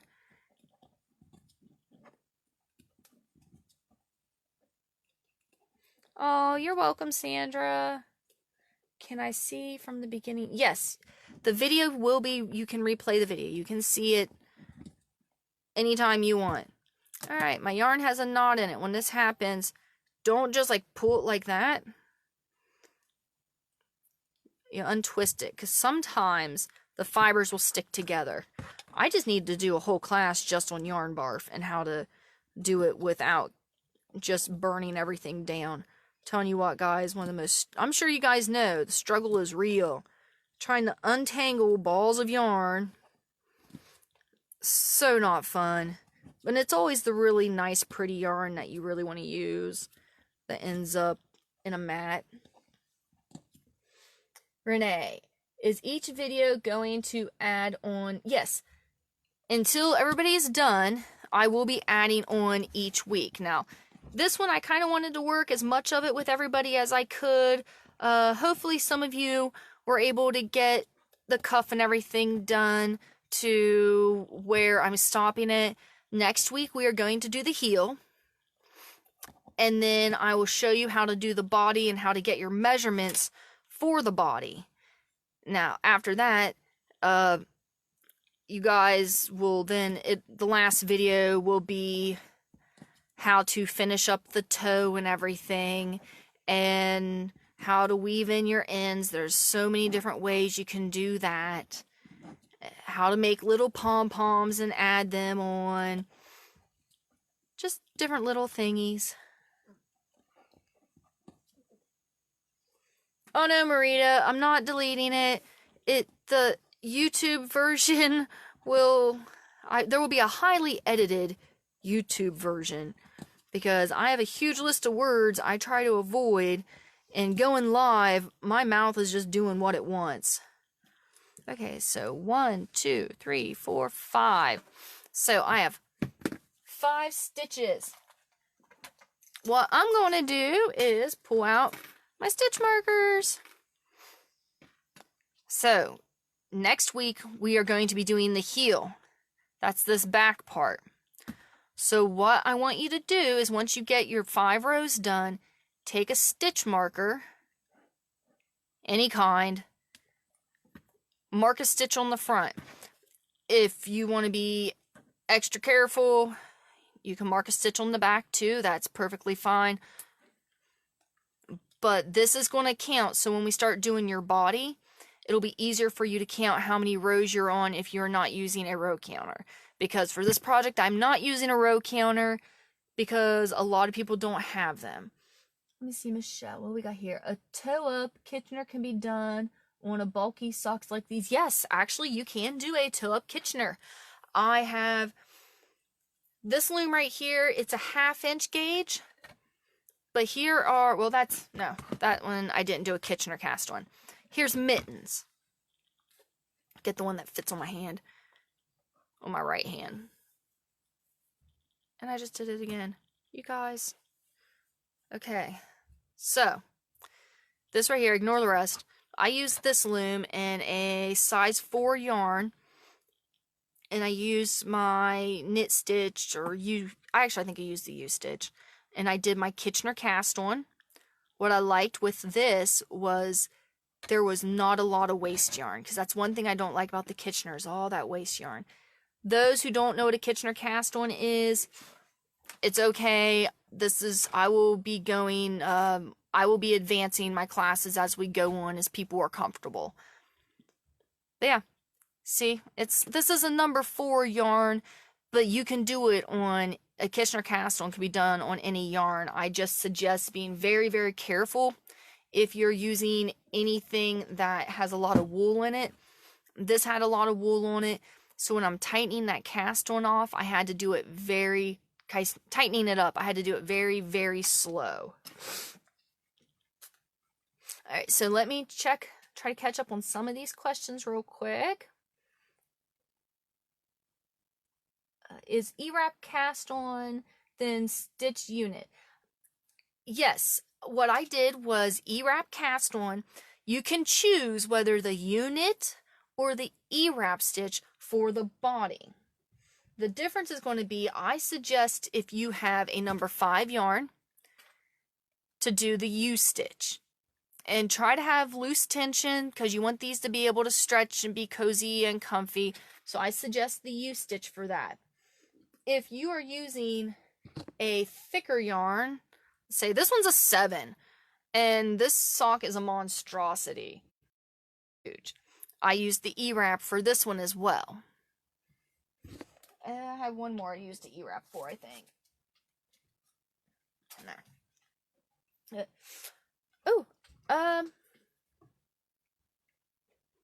Okay. What we got here? Can you do a bit? Yes, I will be doing a video on the mittens later. I'm working on, I'll put it on and show you guys. I am working on I want to do the thumb area here a little better, so I'm trying to work on that, and I like doing it the easiest way I possibly can. But yes, someone gave me some really nice Knit Picks yarn, and I knitted these, so I'm really, really happy with them. I would like to learn Kitchener cast on. We will definitely be doing a Kitchener cast on. Do you have a video to show how to okay. So, do you have a video on how to use 2 strands of the same skein without getting them twisted like crazy? Ooh, Renee, that could be a toughie. That can definitely be a toughie. If you're using 2 strands together as the same yarn, what you can do is you can actually take them, hold both strands together, and then wind them into a ball at the same time. So both strands are in the same ball, and then put it in a bowl or something, and then as it unwinds, you'll have both those strands together. Because I've never, unless I'm doing collar work, typically the strands crossing isn't too much of a problem. But a specific video on that at this moment, no. And let me see. Would like to learn Kitchener. We've got a lot of people wanting a Kitchener cast on. Awesome. Okay. Alright, awesome. So you were using a number 5 yarn. It took 30 rows to get 4 inches. See?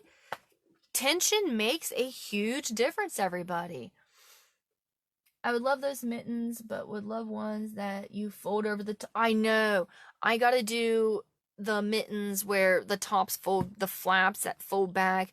I have worked on them, and I think I made 1 pair, but it was just kind of a practice thing, and I never videoed them, and of course I didn't write my pattern down, so I have to redo it. Redo the whole thing.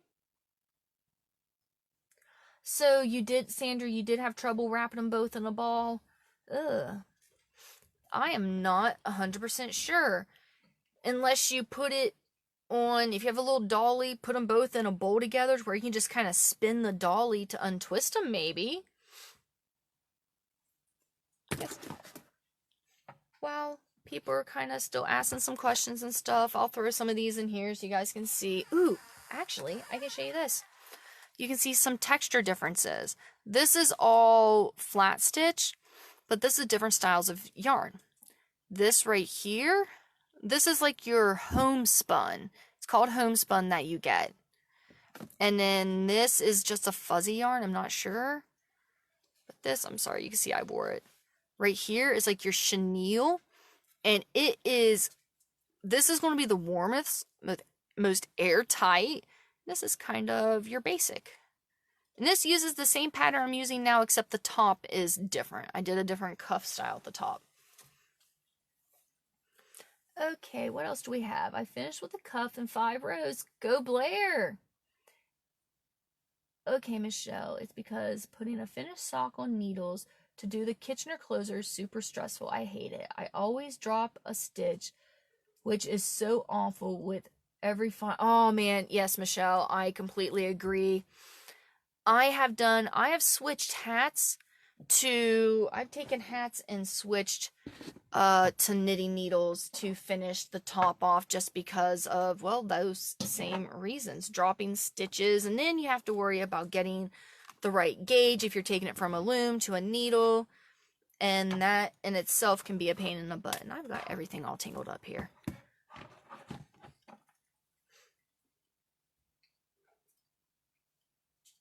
Okay, Blair. Okay, where you want to put the marker? Just like I did. You got your rows done. I put a marker on the back side of the loom and the front side of the loom. The back, it's actually a good visual to show you the sizing you're going to have for your heel. The front, it makes it easier for you to count rows when we start going in the round again. But when you do it, if you do it on here, do it in between these 4 stitches that are left open on the back side between the marked ones. Hope that makes sense. So peg, you see 12, 13, 14, 15, 16, 17. So like peg 18 and peg 7.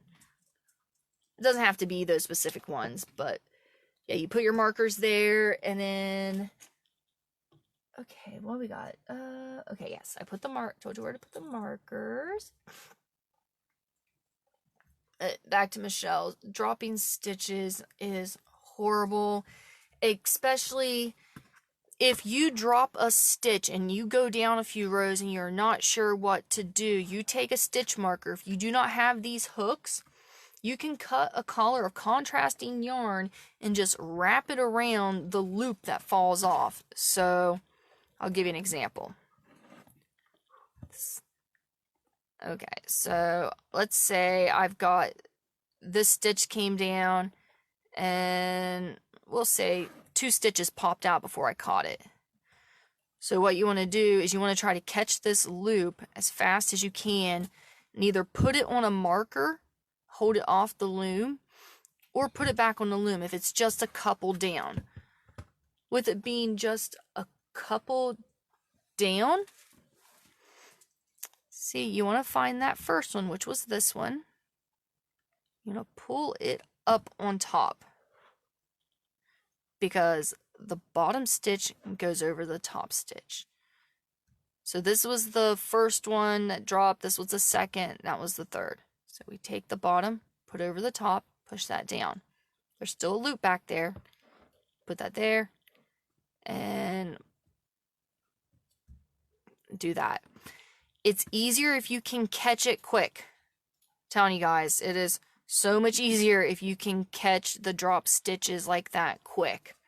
They're easier to pick up, they're easier to fix, they're just, it's a lot easier. But if you do drop a stitch and it comes down and it's too much for you to pull up and do what I just did, hook it with a stitch marker, piece of string, anything, post a photo of it in the group, and then I can work with you through the group so other people will be able to see how to fix it too, because it happens to everybody at some point.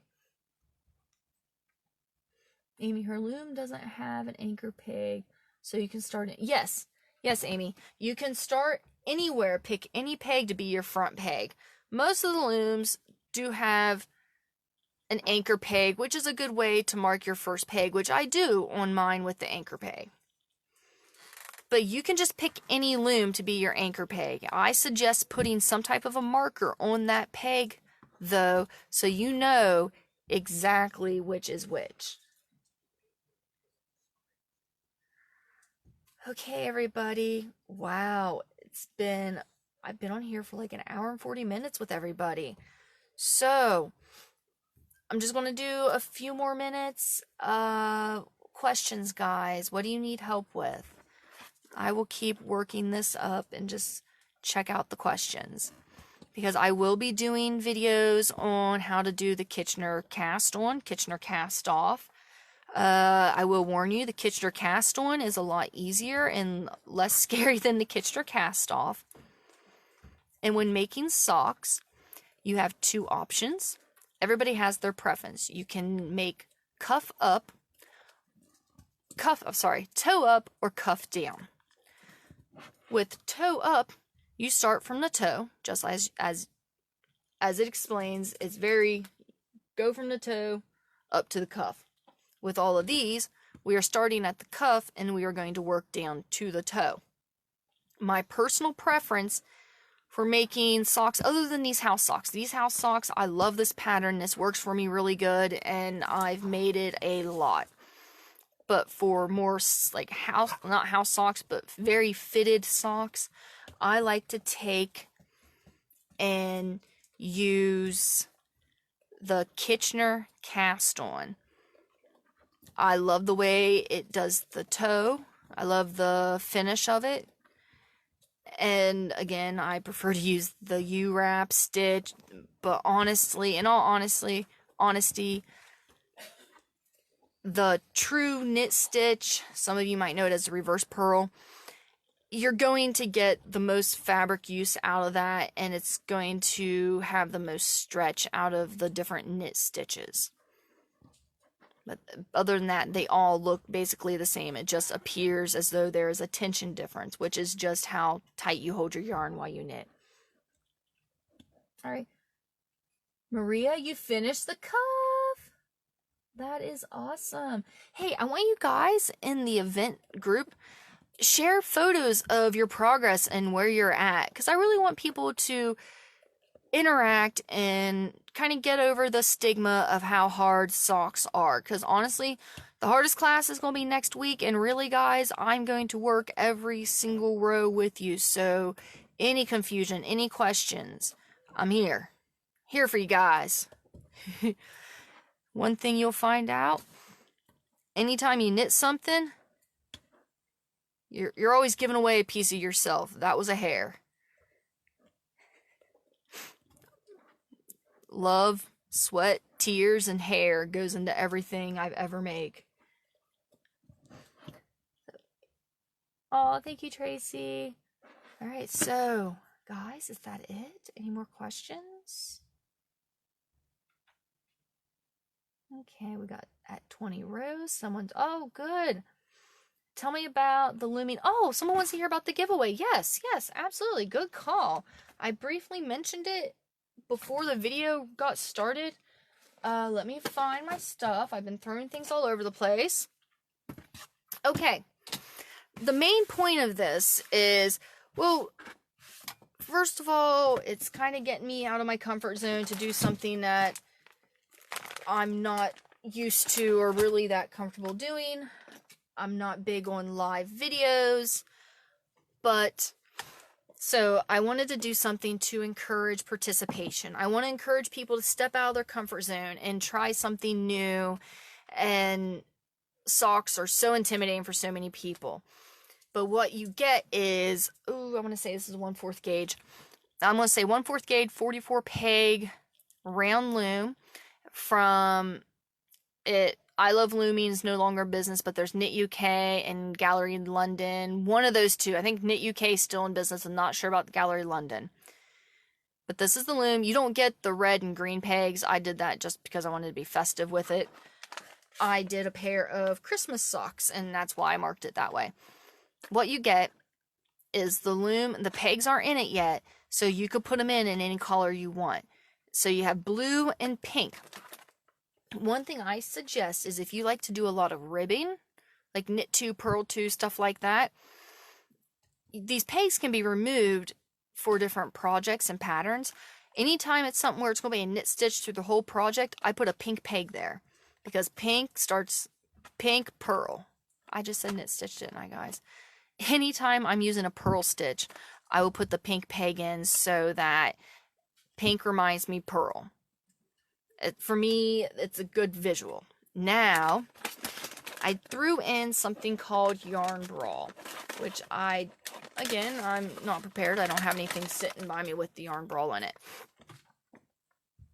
But here it is. I actually got this stuff, remember when there's the huge oil spill? Was it Gulf of Mexico? There was a huge oil spill. Companies came in and were cleaning it up.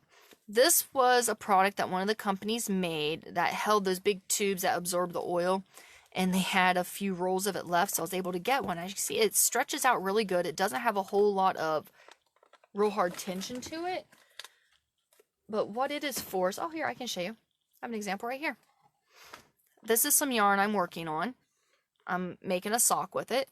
So I've got this is yarn brawl, yarn corset, whatever. I have this over it because then when I'm traveling with this, it's not getting matted up. It's not getting tangled up. And I'm able to keep it nice and neat. So that's what the yarn brawl is. So you will get some yarn brawl. And you get the loom, which let me throw this back down in here. The loom does come with some direction. You do get a loom tool with it. I'm sorry if that's loud, guys. Zip that up. But really, what I'm the most excited about is Darn Good Yarn has started doing a Sock of the Month box. It's $20 a month. I'm throwing in, this is their very first ever, and they have the Indigo Quail are doing, I believe the yarn is custom just for Darn Good Yarn. But what you get is you will get enough yarn to make a pair of socks. Oh, and the box, here's the information on the box. It does not come with a loom pattern, but this yarn can be used with pretty much any small gauge loom. It comes with a crochet and a needle knit pattern, and it's self-collar, self-striping yarn, which I'll show you. You get all, this book has all the information about the yarn, the stitches, how the patterns, how it's done, and I really like how this is set up. Because I like the box. You don't have to worry about stuff getting into it. Oh, and it is, I think it's just superwash merino. 75% extra fine superwash merino, 25% nylon. When looking for good sock yarn, you want that nylon in there. That's what helps give it a stretch. And the extra fine superwash merino, extra fine means that it's processed a little more. It's going to be a little softer. And it's been put through a process to where if it ends up in the washer and dryer, fingers crossed, you should be good. But always, I suggest always hand wash. But yes, you have both of these and they're already measured out and ready to go. We're going to end up with a cat fight back behind me. I really love these collars. So I figured, go through, learn how to make some house socks. The only difference really is that if you want to do toe up, or it's just doing the toes, really the only difference than what I'm showing you today, unless you want to add different stitches and stuff in. I know it is so pretty. I love that yarn. Alright, the light, it's just, there's nothing here, so I guess I'll hold my hands, thumbs up. I'm going to look at some of these questions. I got to put something in here for you guys to see. I'm in a light, I got my light box set up, so I had to move all that at the beginning. Okay, I do. How to keep patterns organized. Oh, okay, ask me how I keep my patterns organized. Oh, man. Yeah, that's a toughie. I don't keep my patterns organized. I try to, I really do. Since everything happened when I lost my YouTube channel and all that, and I kind of had to like restart, I will show you guys what I'm doing. I don't know if this will fit in the box or not. Alright. So I've got a folder here. And actually through Darn Good Yarn, I was able to order these little tags. And it has for tops, sweaters, socks, scarves, home decor, holiday hats, gloves, mitts, and it kind of goes down.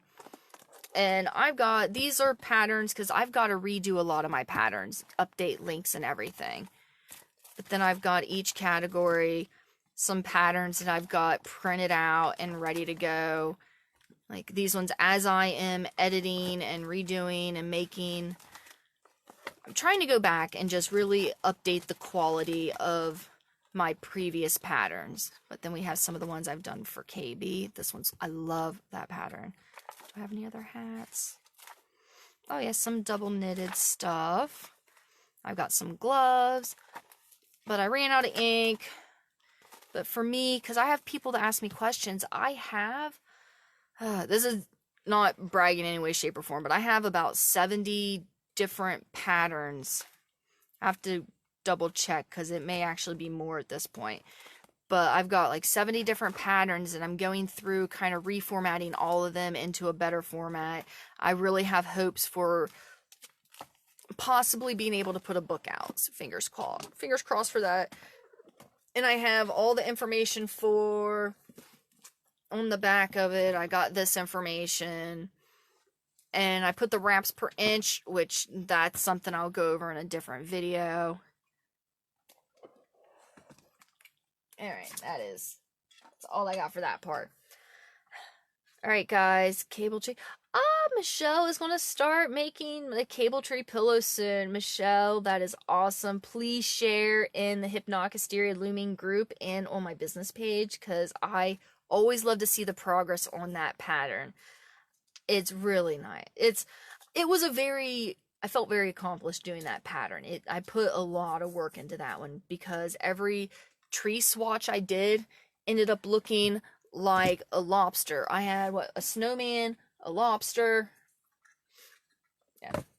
I move stuff, keep getting you guys a blank screen. Oh, praying to get my book out. Thank you. I'm back on the road, but at the house now. Nice, Tim. Traveling can get tiring. Oh, alright guys, I'm going to go ahead and get off here. I'm so glad so many of you guys came in and stayed and worked along and had progress. That was a lot of fun. A lot of fun. I'll sit in. Oops. Let me see. I'll throw in all these different looms here so you guys can see. There's so many different yarn, looms, everything. And next week, what we're going to do, because we have got our cast on, our cuff, our I chord. We are ready for the heel. So I will be going over how you can change collar, like so. If you want to do a different color, heel, toe. I didn't show you how to do it before the cuff. Sorry, didn't think about that. But I'll show you how to change collars if you want to change the collars for your heel, if you want to change the collars for the toe or anything. There are so many different ways. So I will show you how to do that next week, and we will be doing the heel, and I will get you guys down to where our last video will just be doing the cast off, unless we get enough progress next week to where people want me to go ahead and show them how to do the cast off, and then I can do a final video that will kind of finish up any questions, comments. If they need me to go over something again, I can do so. But I'm so glad everybody came. Thank you guys, and make sure you write comments and questions and stuff in the group so that everybody can learn from each other. Thank you guys.